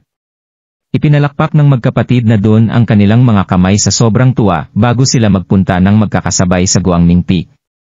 At sa wakas ay nakarating na rin ang tatlo sa harapan ng isang mataas na bangin matapos maglakbay ng walang tigil. Nakita nila ang pagbalot ng mga ulap sa tuktok ng bundok na mas mataas pa kaysa sa mga ulap na parabang papunta na ito sa langit. Isang mahangin at malubak na daan ang makikitang papunta sa tuktok ng bundok. Isang batong tablet ang itinayo sa entrance ng daan paakyat sa bundok na kulay pulang sinulatan ng mga salitang Guangming Peak. Nandito na tayo. Nasorpresa ang tatlo nang makita nila ang karatula bago magmadaling umakyat sa bundok. Pagkalipas ng 2 oras, sa main hall ng napakalaking Grand Brightness, makikita ang magkasamang nakaupo sa kani-kanilang mga trono na sina Mateo at Laura. Tahimik na lumuhod sa harap ng mga ito sina Ambrose at ang magkapatid na dun. Hindi nila nagawang huminga sa harap ng mga ito habang nakakaramdam ng pananabik sa kanilang mga puso. Sigurado ba kayong tatlo na gusto niyong sumali sa incandescent sect? Tumingin si Mateo sa tatlo at walang emosyong tinanong ang mga ito. Gusto niya ngang kumuha ng mga disipulo para maipasa ang kanyang mga natutunan sa mga ito. Dito na mabagsik na tumango si Sven at buong galang na lumuhod at yumuko sa harapan ni Mateo. Opo, gusto po naming sumali sa incandescent sect at maging inyong mga disipulo. Pakiusap, tanggapin niyo po kaming tatlo, Deputy Sect Master. Nakangiting tango ni Mateo. Mula sa araw na ito, kayong tatlo na ang huli kong mga disipulo. Umaasa ako na magsisikap kayong tatlo sa inyong pagsasanay at gagawin ang lahat para hindi ako madismaya sa inyong mga ipapakita. Tumama ang mga mata ng natutuwang si Mateo kay Ambrose habang sinasabi ang mga bagay na iyon. Sinubukan niya ang kalidad ng tatlong ito habang nagsasalita. At nakita na pambihirang mga henyo sa cultivation ang tatlong bata na ito. Sa totoo lang ay nagawa ng makita ni Mateo noon si Ambrose kalahating taon na ang nakalilipas noong dalhin niya ang disipulo niyang si Justin Quinn sa Royal City para makakuha ng kaunting karanasan. Dito nila nakaharap sina Lord Kenny Bread at Monica na magkasamang naglalakbay kasama si Ambrose bago nila magawang magtalo ni Lord Kenny. Nagawa pang atakihin ni Mateo noong mga sandaling iyon si Monica na halos ikamatay ng magina. Pero masyado pang bata noon si Ambrose, kaya hindi na ito magagawa pang makilala ng kahit na sino ngayon. Maging si Mateo ay walang kakayahan para makilala siya. Masyado pa ring bata si Ambrose noon, kaya paano niya maaalala na halos mapatay na pala sila noon ng kanyang master. Tinatanggap po naming mga disipulo ang aming master. Sumasamang tumingin sina Sven at Ambrose at magkasabay na nagsalita sa harapan ni Mateo, sa kabilang banda ng World Universe. Nagtagumpay ang mga disipulo ng Eternal Life Palace at Flower Mountain sa ginawa nilang sorpresang pag-attack sa Wishing Star Tower na pinamunuan nina Dax at Chester. Nailigtas nila ang lahat ng mga binihag na miyembro ng ibang mga sekta. Agad na kumalat ang baklitang ito sa buong world universe, lalo na sa buong martial arts community. Marami ang nag-usap-usap at pumuri sa Eternal Life Palace sect at Flower Mountain. Kasabay nito ang pagkalat ng isa pang mas nakasasabik na balita. Inanunsyo ng Secmaster ng Emmy na si Aurora Hansen sa mundo ang kanyang pagpapakasal sa pamamagitan ng pagpapadala ng mga imbitasyon sa bawat sekta. Ang taong pakakasalan ni Aurora ay isang cultivator na kilala sa pangalang Emma Redleaf. Si Emma Redleaf ay isang kilalang tao sa mundo ng cultivation. Isang lihim ang kanyang pagkatao at hindi rin kabilang sa kahit na anong sekta, pero naging malakas at makapangyarihan pa rin ito. Isa siyang kilalang assassin sa buong world universe. May usap-usapan na gumagamit daw ito ng isang pulang maple leaf bilang kanyang sandata sa bawat sandaling papatay ito ng tao kaya nagkaroon siya ng pangalan na Emma Redleaf. Agad na napaingay ng kasalang Aurora at Emma Redleaf ang buong martial arts community. Sa mga sandaling iyon, sa sekta ng Emmy, sa loob ng mabangong kwarto na napapaligiran ng makukulay na ilaw, mararamdaman nag-festive na atmosphere sa mga bintanang nilagyan ng malalaki at kulay pulang mga letra. Nakaupo si Aurora habang suot ang isang mahaba at kulay purple na dress nang walang kahit na anong ekspresyon sa kanyang mukha, nakabaliktaran ng masayang mood sa kanyang kwarto. Isang lalaki na nakasuot ng kulay pulang robe ang makikitang nakatayo sa harapan ni Aurora. Nasa kanyang 30s na ang lalaking ito na may maskuladong katawan at napakalakas na aura. Siya ay walang iba kundi si Emma Redleaf. Aurora! Puno ng pagmamahal na tingin ito kay Aurora. Ipinadala ko na ang imbitasyon ng ating kasal sa lahat ng mga sekta. Huwag kang mag-alala dahil magiging mabuting asawa ako sa ito. Hindi ko rin hahayaan na maghirap ka sa kahit na anong bagay. Hindi na maitago pa ni Emma Redleaf ang pagkasabik sa kanyang puso nang sabihin niya iyon. Nagustuhan niya ng husto si Aurora Hansen nang magkakilala sila 5 taon na ang nakalilipas. Dito na siya walang tigil na nanligaw dito mula noon. Pero walang tigil na nanlamig si Aurora sa kanya. Bumisita si Emma Redleaf sa Emmy sect at ipinagtapat ang kanyang pagmamahal kay Aurora 3 araw na ang nakalilipas. Pero hindi niya inasahan na agad itong papayag na magpakasal sa kanya. Natuwa rito ng husto si Emma Redleaf. Hindi siya nakatulog ng maayos nitong nagdaang 3 araw matapos na pumayag ni Aurora na maging asawa niya. Si Aurora ang kilalang ice goddess ng martial arts na malapit na niyang mapangasawa. Naniniwala si Emma Redleaf na kainggitan siya ng kahit na sinong lalaki sa mundong ito nang dahil dito. Redleaf, mayroon akong gustong ipagtapat sa iyo bago ang ating kasal. Binuksan ni Aurora ang mapula niyang mga labi at dahan-dahang sinabi na, ang rason kung bakit kita pakakasalan ay hindi dahil sa gusto kita, kundi dahil sa mahirap na sitwasyon ko ngayon. Makikitang naguguluhan ang magandang mukha ni Aurora habang mahinang bumubulong ng bubuntis ako. Ano? Natigilan si Emma Redleaf nang marinig ang mga salitang iyon. Naguluhan siya at hindi makapagsalitang nakatulala sa harapan ni Aurora. Buntis nga sa mga sandaling ito si Aurora. Buntis siya sa anak nila ni Daryl. Naging bangungot para sa kanya ang pagtulog niya kasama ni Daryl. Pero hindi niya inasahan na mabubuntis siya nang dahil sa nangyaring iyon. Si Aurora ang secmaster ng Emmy, malinis, puro at hindi pa nagkakaroon ng boyfriend. Kaya agad siyang pag-uusapan ng lahat sa sandaling kumalat ang balitang buntis siya. Kaya ang pinakamagandang solusyon na kanyang naisip ay ang paghanap ng isang lalaki na kanyang pakakasalan. Wala nang masasabi ang kahit na sino sa kaya sa sandaling magkaroon siya ng asawa at anak. Pumayag si Aurora sa proposal ni Emma Redleaf na maging asawa nito nang mapasok siya sa sitwasyong ito. Nanginig si Emma Redleaf nang marinig niyang buntis si Aurora. Dito na napuno ng nakakasuffocate na hangin ang kanilang paligid. Dito na huminga ng malalim si Emma Redleaf at napipilitang ngumiti habang sinasabi na, okay lang Aurora. Okay lang ito sa akin. Puwersahan niyang nilabas ang ilang mga salitang ito kay Aurora. Mahal na mahal niya si Aurora. Kaya pinili ni Emma Redleaf na tanggapin si Aurora kahit nabuntis pa ito. Tango ni Aurora habang itinataas ang kanyang kamay at sinasabing, "Makakaalis ka na, Redleaf. Gusto ko munang mapag-isa." Sumagot dito si Redleaf bago siya tumalikod at umalis. Agad na napuno ng galit ang nanalamig na mukha ni Aurora matapos makita ang pag-alis nito. "Daryl Darby. I hate you. I hate you." Samantala, sa Donghai City, isang lalaki ang pagod na naglakad sa beach. Siya ay walang iba kundi si Daryl. Hinawakan niya ng maigi ang Dragon Essence matapos makita ang pamilyar na Donghai City.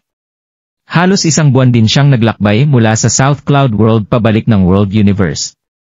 Ninakaw ni Daryl ang Dragon Essence mula kay Quincy at walang tigil na umiwas sa mga pag-attack nito sa buong paglalakba niya pabalik sa pamamagitan ng pagtatago at pagtakas. Mabuti na lang at nakabalik na rin siya sa Donghai City. Magagawa niya na ring gamitin ang Dragon Essence para iligtas ang maliit na diwata. "Maliit kong diwata, maliit kong asawa, 2 oras na lang ay mayayakap na rin kita sa aking mga braso." Hindi na makapaghintay pa si Daryl sa mga sandaling ito. Kasabay nito ang dahan-dahang paglalakad ng isang payat na babae hindi kalayuan kay Daryl. Naging maganda at perpekto ang hubog ng babaeng ito na nakasuot ng face mask siya ay walang iba kundi si Lily. Miss na ni Lily si Daryl sa kanyang puso. Sa bawat sandaling wala siyang magawa, agad na nagpupunta si Lily sa beach para maglakad-lakad. Napuno ng tungkol kay Daryl ang kanyang isipan sa mga sandaling ito. "Nasaan ka na, hubby? Miss na kita." Tingin ni Lily sa malawak at walang katapusang karagatan bago pumulot ng isang pebble at itapon ito sa karagatan. Tumama ang pebble sa dagat at gumawa ng mga maliliit na alon. Hindi niya naiwasang maisip si Daryl habang bumabalik ng ilang taon ang kanyang isipan. Naaalala pa rin ni Lily ang naging outing ng mga mayayamang pamilya sa Donghai City kung saan nagawa nilang magkaroon ng paliksahan sa dagat. Dito nila nakaharap ang isang pating na buong tapang na hinarap ni Daryl. Masayang ngumiti si Lily habang iniisip ang bagay na ito, pero naging pilit at mapait ang makikitang ngiti sa kanyang mukha. Hindi na siya makakabalik pa rito kahit na gaano pa kaganda ang kanyang alaala. Hindi na siya karapat-dapat kay Daryl nang dahil sa pangit niyang itsura. Matagal na ring nawawala si Daryl na kung saan walang kahit na sino ang nakaalam kung saan siya nagpunta. Napakagat sa kanyang labi si Lily habang mas tumitindi ang kanyang mga alaala. Sa mga sandaling ito nagpakita ang kababalik-balik lang mula sa South Cloud World na si Daryl sa kanyang paningin. Sa mga sandaling ito, nasa kulang-kulang 100 metro na lang ang layo sa pagitan ni Lily at Daryl. Pero hindi nakita ni Daryl si Lily, malinaw naman siyang nakita ni Lily. Agad namang natigilan dito si Lily. "Buzz!" Agad na nagblangko ang kanyang isipan habang nanginginig sa kanyang kinatatayuan. "Nananaginip ba ako?" Napakamot sa kanyang mata si Lily habang tumutulo ang kanyang luha. "Hubby!" Mahinhing sumigaw si Lily gamit ang mahina niyang boses sa takot na baka marinig ito ni Daryl. "Lily." Kahit na naging mahina ang boses ni Lily, malinaw at malakas pa rin itong narinig ni Daryl matapos magkaroon ng Martial Emperor na lakas. Agad na nanginig si Daryl nang makita niya si Lily. Agad na nagtama ang mga mata nilang dalawa. Nasabik ng husto si Daryl sa mga sandaling yon. "Ikaw nga, Lily." Dito na siya biglang sumugod habang may namumulang mga mata. "Huwag kang lalapit dito, Daryl." Naglakad ng ilang beses si Lily at nagpapanig na nagsalita matapos makita ang pagtakbo ni Daryl papunta sa kanya. Hindi niya magagawang ipakita sa kanyang asawa ang kanyang mukha.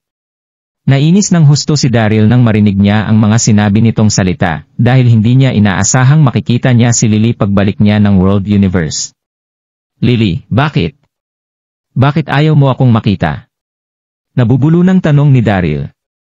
Nanginig si Lily at nasaktan dahil sa sobrang pangit ng kanyang mukha kaya hindi niya nagawang magpakita sa kanyang asawa. Gusto na sanang tumalikod ni Lily para umalis pero hindi niya ito magawa. Mas lumalim lang ng lumalim ang pagkamis niya kay Daryl habang tumatagal. Kaya paano niya magagawang umalis sa mga sandaling iyon? "Sumuko ka na, Daryl." Isang sigaw ang maririnig hidni kalayuan bago magpakita ang isang payat na imaheng lumilipad na parang isang diwata mula sa kalangitan. Siya ay walang iba kundi si Quincy Long. Agad na natulala ang mga turista sa beach nang titigan ng mga ito si Quincy. "Napakaganda. Isa ba siyang diwata? Dito na agad na nagbago ang itsura ni Daryl na napuno ng pagkabahala. Buwisit, hindi talaga ako tatantanan ni Quincy. Walang tigil siyang hinabol ni Quincy mula noong kunin niya ang Dragon Essence. Pero hindi niya inasahang hindi siya nito pakakawalan hanggang dito sa World Universe. Lumapit siya kay Daryl para tumitig at nanlalamig na sabihing, Daryl, ibigay mo na sa akin ang Dragon Essence at sumama ka sa akin pabalik kung alam mo pa ang ginagawa mo. Nagalit ng husto si Quincy habang sinasabi ang bagay na yon. Siya si Princess Long ng South Cloud World na isang level 5 Martial Emperor. Kaya paano niya hahayaang pumasok si Daryl sa kanyang kwarto para kunin ang hawak niyang Dragon Essence? Ang mas gumalit sa kanya ay ang ginawa niyang paghabol kay Daryl mula sa South Cloud World papunta sa World Universe, pero hindi pa rin niya ito mahuli hanggang ngayon, isa itong malaking kahihiyan para sa kanya. Buwisit! Nagalit si Daryl pero natawa ito nang marinig niya ang mga sinabi ni Quincy. Quincy Long, gaano ba kabaluktot ang isip mo? Ako naman talaga ang mayari ng Dragon Essence na kinuha mo sa akin, kaya nararapat lang na bumalik ito sa akin. At hindi rin ako taga South Cloud World kaya bakit ako sasama sa iyo pabalik? Baluktot ang isip ko. Nanalamig na sinabi ni Quincy, batas ang mga salita ko. Buzz! Dito na lumabas ang napakalakas na aura kay Quincy habang inaatake si Daryl. Isinara naman ng husto ni Daryl ang kanyang mga kamao sa sobrang galit. Dito na siya lumundag pataas para harapin ng direkta ang pag-atake ni Quincy. Agad na nagsimula ang matinding laban ng dalawa sa loob ng isang iglap. Mag-iingat ka, hubby!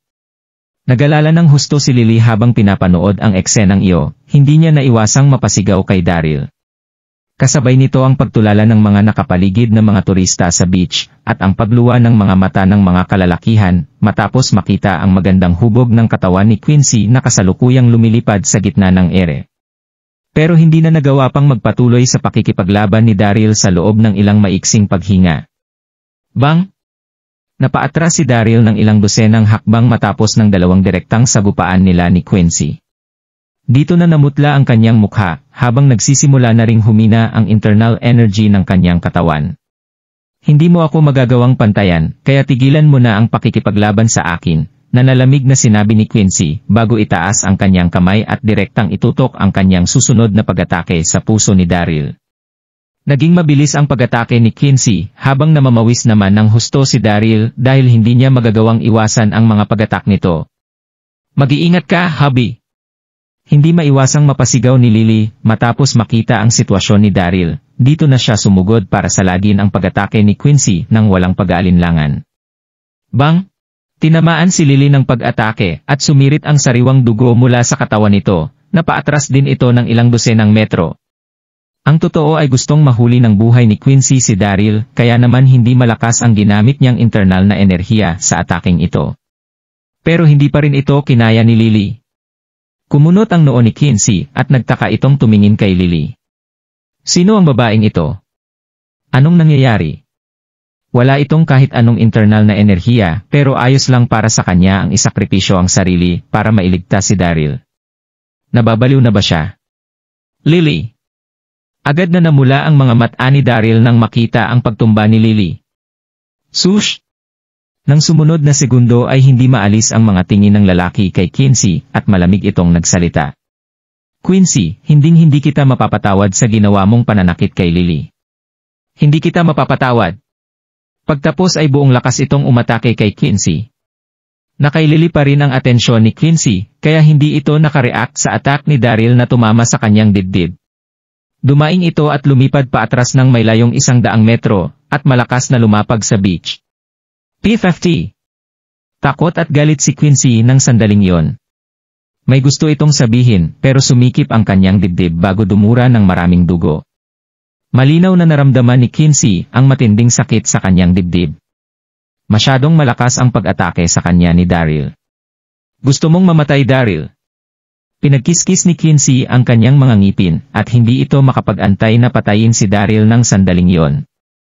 Pero malubha ang mga natamo nitong sugat kaya naman hindi na ito makakalaban pa. Tatandaan ko ang ataking ito. Malamig na sabi ni Quincy habang ramdam nito ang sakit sa kanyang puso, agad itong tumalikod para umalis.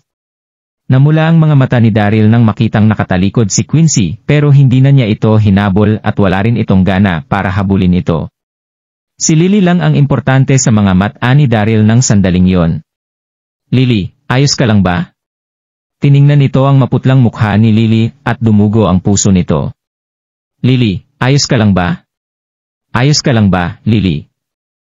Naglakad ito palapit habang nagsasalita. Daryl, huhuminto ka. Huwag kang lalapit. Ngumiti ang maputlang mukha ni Lily nang marinig nito ang pagtawag sa kaniya ni Daryl. Naglabas ito ng patalim at itunutok ito sa kanyang lig. Ayos lang ako. Huwag kang mag-alala sa akin at huwag kang lalapit. Papapatayin ko ang sarili ko kapag lumapit ka. Papatayin ko ang sarili ko. Dumura ng maraming dugo si Lily nang sabihin niyang halos madurong ang kanyang lamang loob sa ginawang pag-atak ni Quincy. Lily. Tumulo ang mga luha ni Daryl. Lily, pwede mo ba akong hayaang yakapin ka? Ayos ka lang ba? Malubha ka bang nasugatan? Please, hayaan mong yakapin kita, nagmamakaawa ako sayo. Alam mo bang ang puso ko ay isinasaalang-alang ka bilang asawa ko? Palagi. Naramdaman ni Lily na parang matutunaw ang kanyang puso nang marinig ang mga salitang iyon, tumulo ang kanyang mga luha. Pero, umiling si Lily at nagsalita. Hindi na tayo pwedeng magbalikan pa. Kalimutan mo na ako, Daryl. Huwag na tayong magkita pang muli.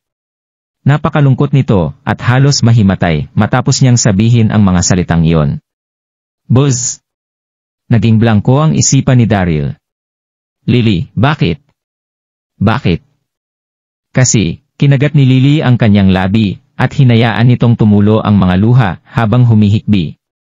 Alam mo bang pangit akong tao at hindi na ako karapat-dapat para sayo? Sa puntong iyon ay inalis ni Lily ang suot niyang mask. Agad na ang ulat si Daryl nang makitang maitim ang kalahating mukha nito. Doon lang niya naintindihan kung bakit nilalayuan siya ni Lily. Lily, ang kwela kong Lily. Nang sandaling iyon ay hindi mapigilan ni Daryl ang pagtulo ng kanyang mga luha, nagsalita ito. Palagi kang maganda para sa akin, at sa aking puso, kahit ano pa ang maging hitsura mo. Paano kita aayawan? Lily, ang kwela kong Lily. Nanghina na si Lily dahil sa ginawang pag-atake ni Aurora. Nang sandaling iyon ay miserable ang kanyang pakiramdam at halos hindi na ito makatayo habang patuloy ang pagtawag sa kanya ni Daryl.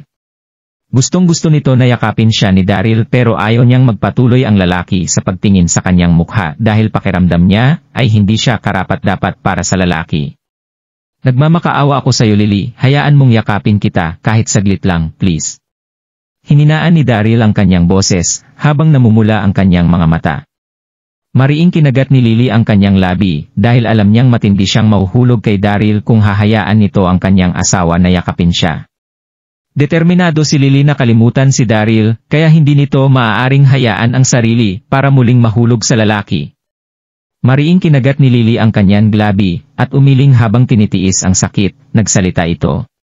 Daryl, inatake ako at hindi ko alam kung mabubuhay pa ba ako. Narinig kong mayroong 7-year itch sa pagitan ng mga magkasaintahan, kaya magkakaroon tayo ng 7-year deal. Magsasama tayo kapag hindi ako namatay, at kapag hindi mo pa ako nakakalimutan paglipas ng 7 taon, okay?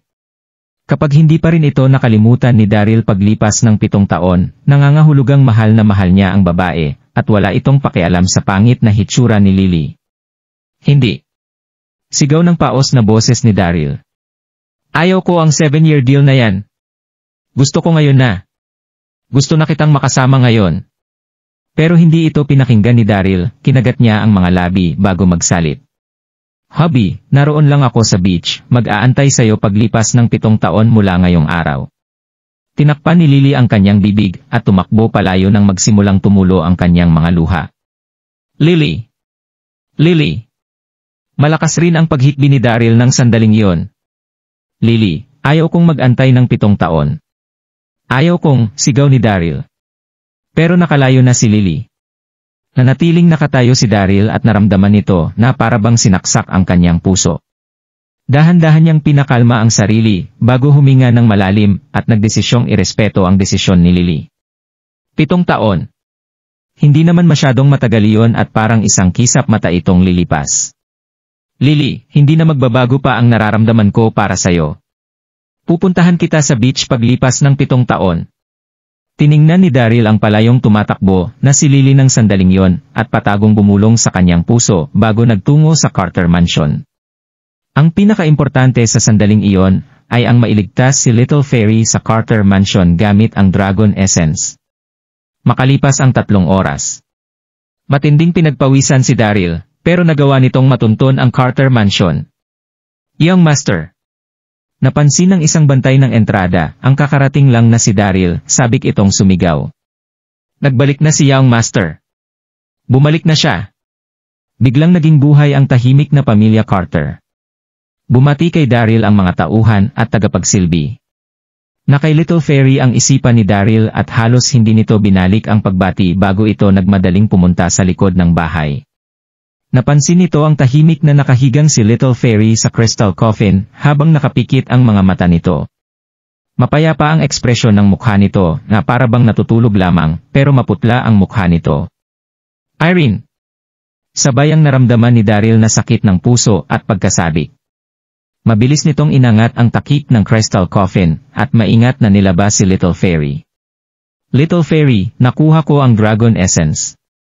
Mabubuhay kang muli. Malapit na kitang mayakap. Malapit na.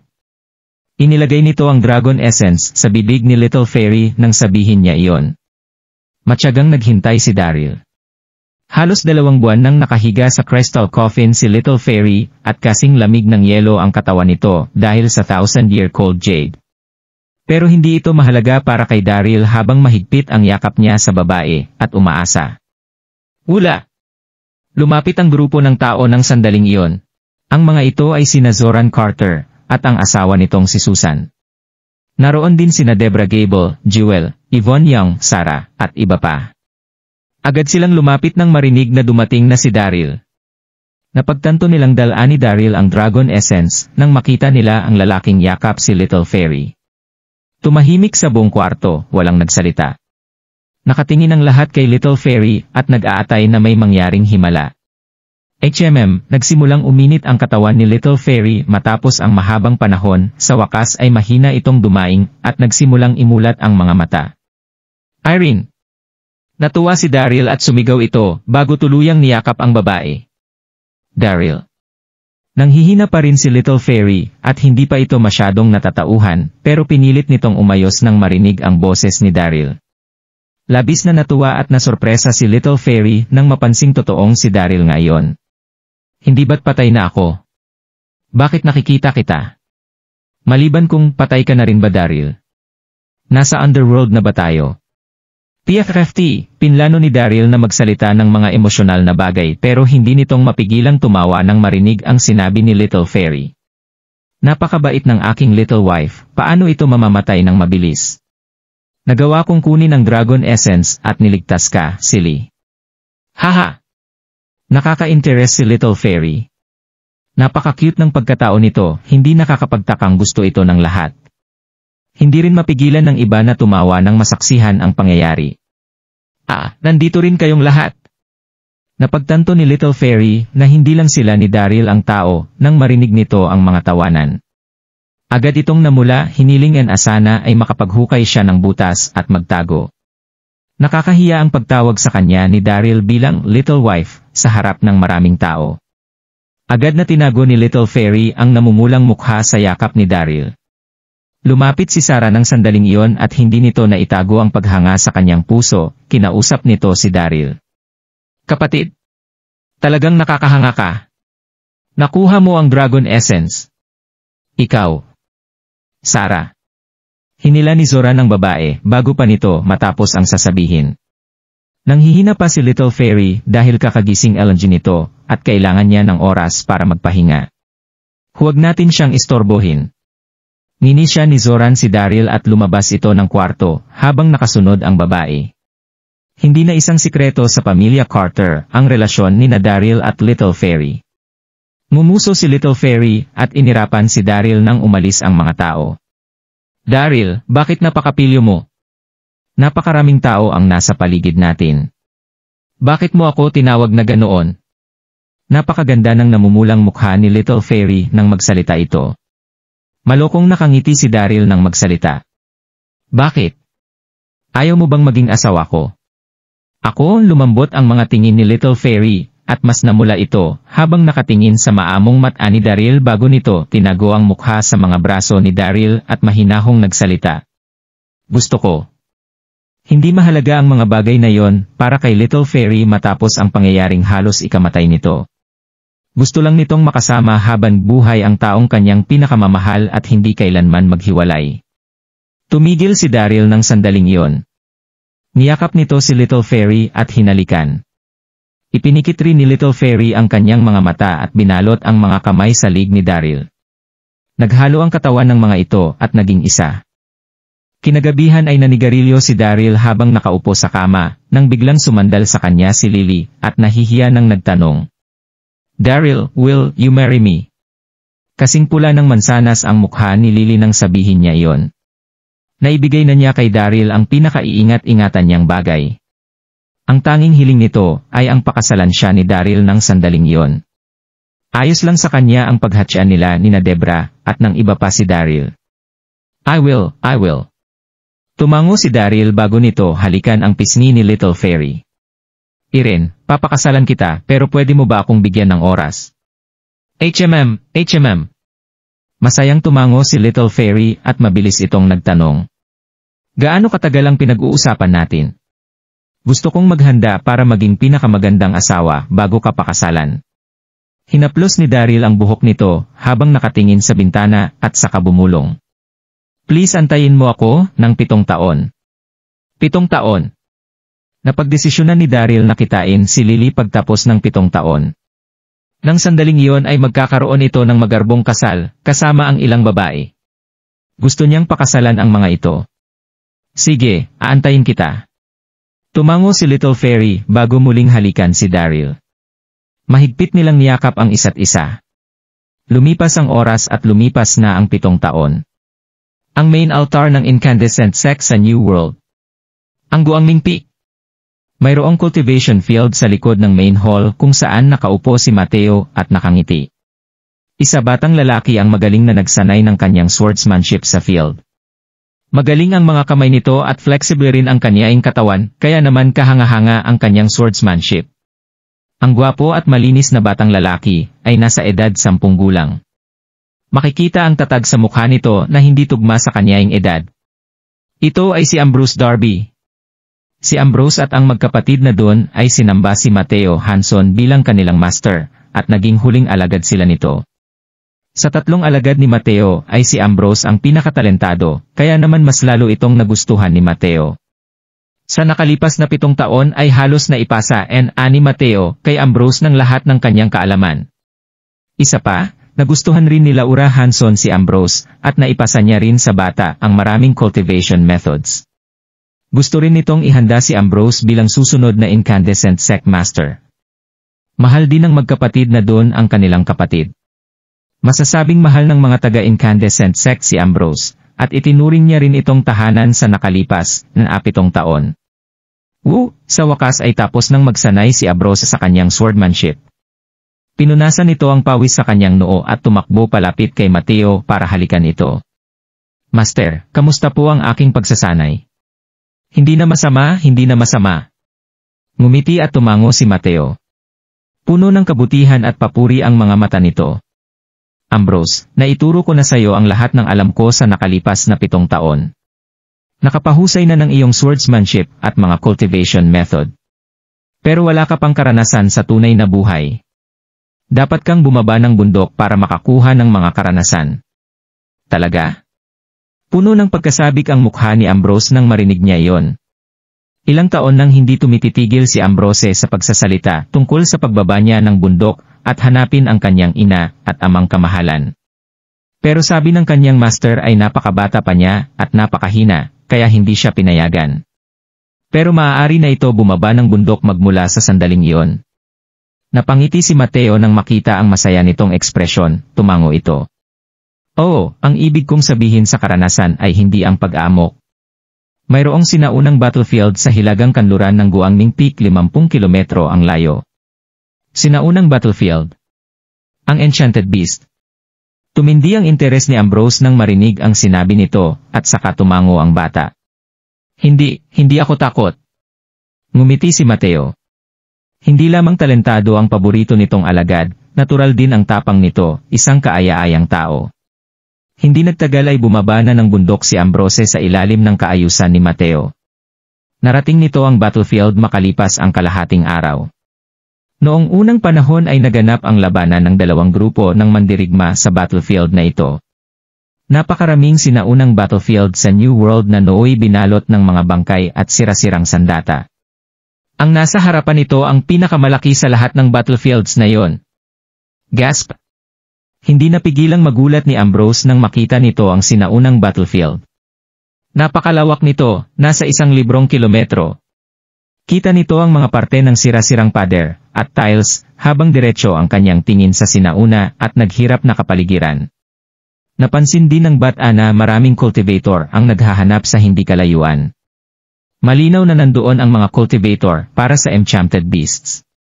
Kahit sinong cultivator ay gustong magkaroon ng sariling Enchanted Beasts, pero napakabihira nitong mahanap. Iba ang mga Enchanted Beasts kumpara sa mga ordinaryong nilalang dahil maaari itong masanay at mag-cultivate kagaya ng mga cultivator. Ang lakas ng mga ito mula sa pagiging mahina hanggang sa pagiging malakas ay sinusundan ang ranggo ng Master, Master General, Marshal Marquis, Marshal Saint, Marshal Emperor, at iba pa. Nang mas lumakas ang mga tao sa nakalipas na higit 1,000 taon ay nagtago sa malayo ang mga Enchanted Beasts sa kailaliman ng kabundukan dahilan kung bakit naging delikado ang mga sinaunang kabundukang ito.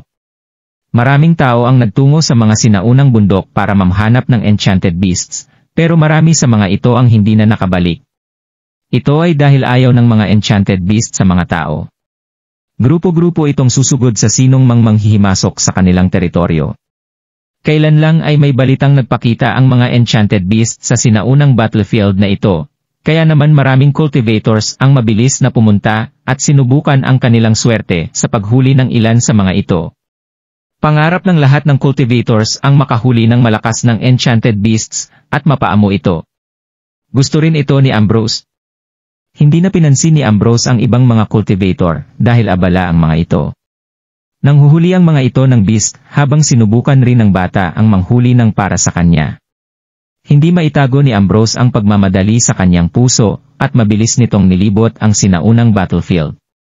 Pero halos 1 oras na siyang naghahanap at wala pa rin itong nakikitang ni isang Enchanted Beast. Paniguradong natakot ang mga ito dahil napakaraming cultivator ang nasa paligid kaya nagtago ang mga ito. Wasak ang sinaunang battlefield na ito, nagkalat ang mga sira-sirang pader sa ibabaw ng mga nagkalat na lumang sandata. Nabulok na ang ilan sa mga sandata dahil sa katandaan, halos hindi na makilala ang mga ito at hindi na rin magagamit pa. Bukod doon ay walang nakitang Enchanted Beast si Ambrose. Nagsimulang maghanap si Ambrose ng lugar na maaari niyang pagpahingahan, at ipagpapatuloy nito ang paghahanap sa susunod na araw nang mapansing dumidilim na. Ano yon?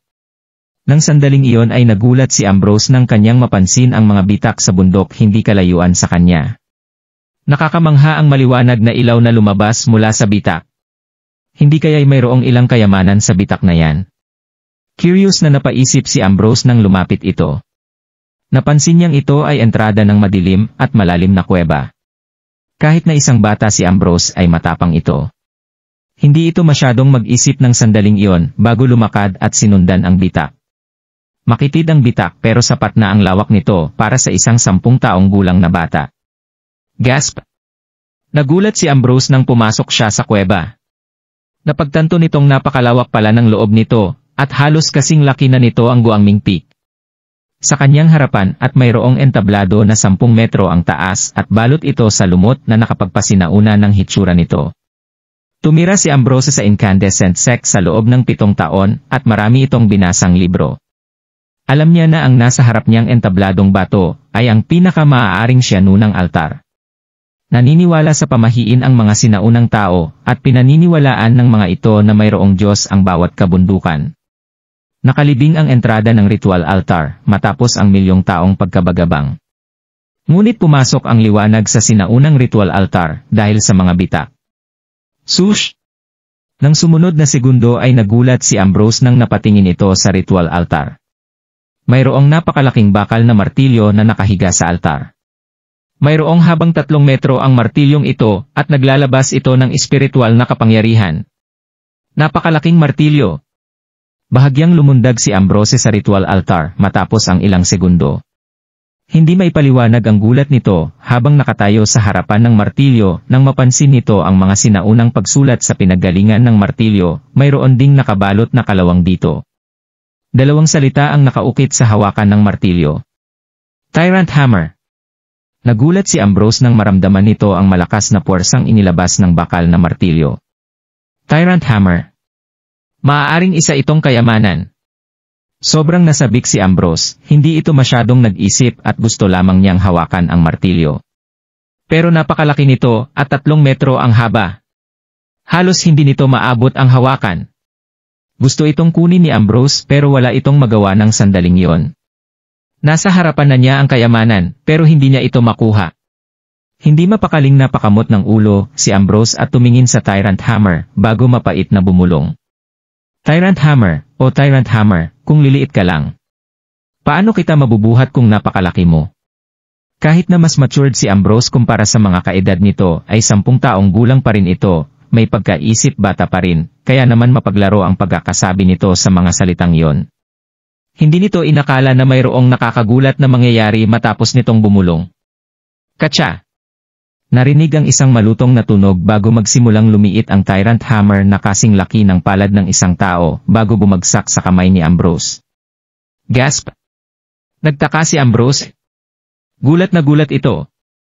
So, nagbabago ang laki ng martilyong ito.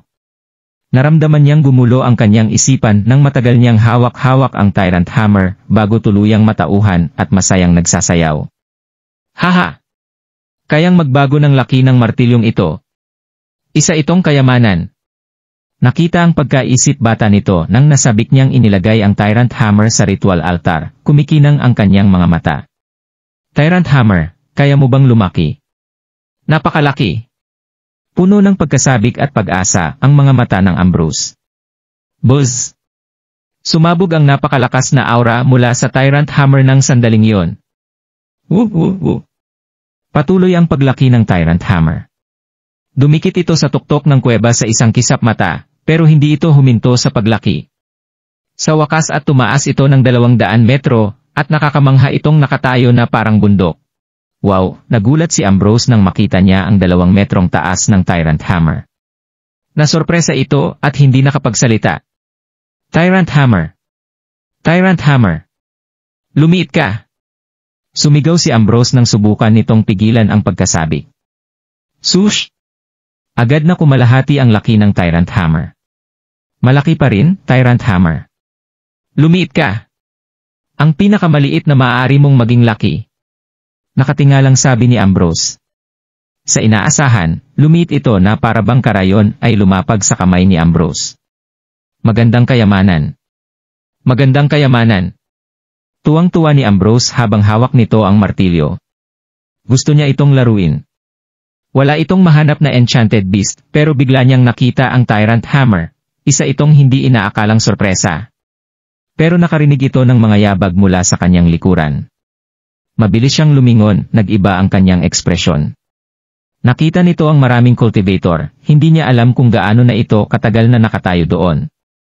Sabik na tumingin ang mga ito sa Tyrant Hammer na hawak ni Ambrose, gulat rin ang mga ito nang makita ito.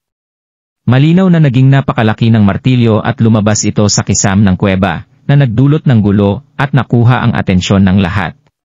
Nasa 100 ang bilang ng mga ito, at nakapalibot sila kay Ambrose. Isang grand weapon. Paniguradong grand weapon ang nasa kanyang kamay. Sumigaw ang isa sa mga ito. Mas lalong tumindi ang titig ng mga ito. Napakagandang grand weapon ang nasa kamay ng isang bata. Sayang naman. Tigilan mo ang walang kabuluhang iyan. Kung sino man ang makakuha, ay siya na ang magmamay-ari nito. Sumigaw rin ang ilang tao at sumugod kay Ambrose. Mga matatanda. Sino kayo para nakawin ang martilyo ko? Hindi kayo nahihiya. Dumura si Ambrose sa mga ito. Agad siyang tumakbo nang habulin siya ng mga tao. Bata, huminto ka. Hoy, maliit na bata. Ibigay mo sa akin ang martilyo para hindi kita saktan. Huwag kang makinig sa kanila, ako ang sect master ng Sacred Sword Sect. Kapag binigay mo sa akin ang martilyo, ay bibigyan kita ng sandata mula sa indigo category. Biglang tumawa si Ambrose. Maaaring bata ito pero hindi ito walang alam. Isang bobo lamang ang maniniwala sa kanilang mga sinasabi. Mga loko! Habulin niyo ako! Luminon si Ambrose at tumawa bago mabilis na umalis. Halos eksaktong kopya ito ng kanyang ama, baka maskwela pa ito. Namula ang mukha ng mga cultivator nang marinig ang sinabi ni Ambrose. Nagalit ang mga ito. Kung sa bagay, mga maimpluwensyang tao ang ilan sa mga ito. Napahiya sila nang tinukso sila ng isang bata. Hay pikang bata ka! Iniinsulto mo ba ako? Gusto mo atang mamatay? Nang magalit ang mga ito ay binuksan nila ang kani-kanilang internal na enerhiya. Agad na ang iba ang hangin, nakakatakot ang pangyayari. Kung nagyari ito 7 taon na ang nakaraan, paniguradong mababahala si Ambrose. Pero sa nakalipas na 7 taon, ay nakatanggap ito ng pagsasanay mula kay Mateo, at hindi ito nag-alala. Pinaikot-ikot nito ang mga cultivator sa malaking sinaunang battlefield. Samantala, sa Emi Mountain sa World Universe. Kung nagustuhan mo ang mga ganitong video, huwag mong kalimutan mag-like and subscribe. Panoorin mo na rin ang mga naunang kabanata para lalong maubos ang oras mo.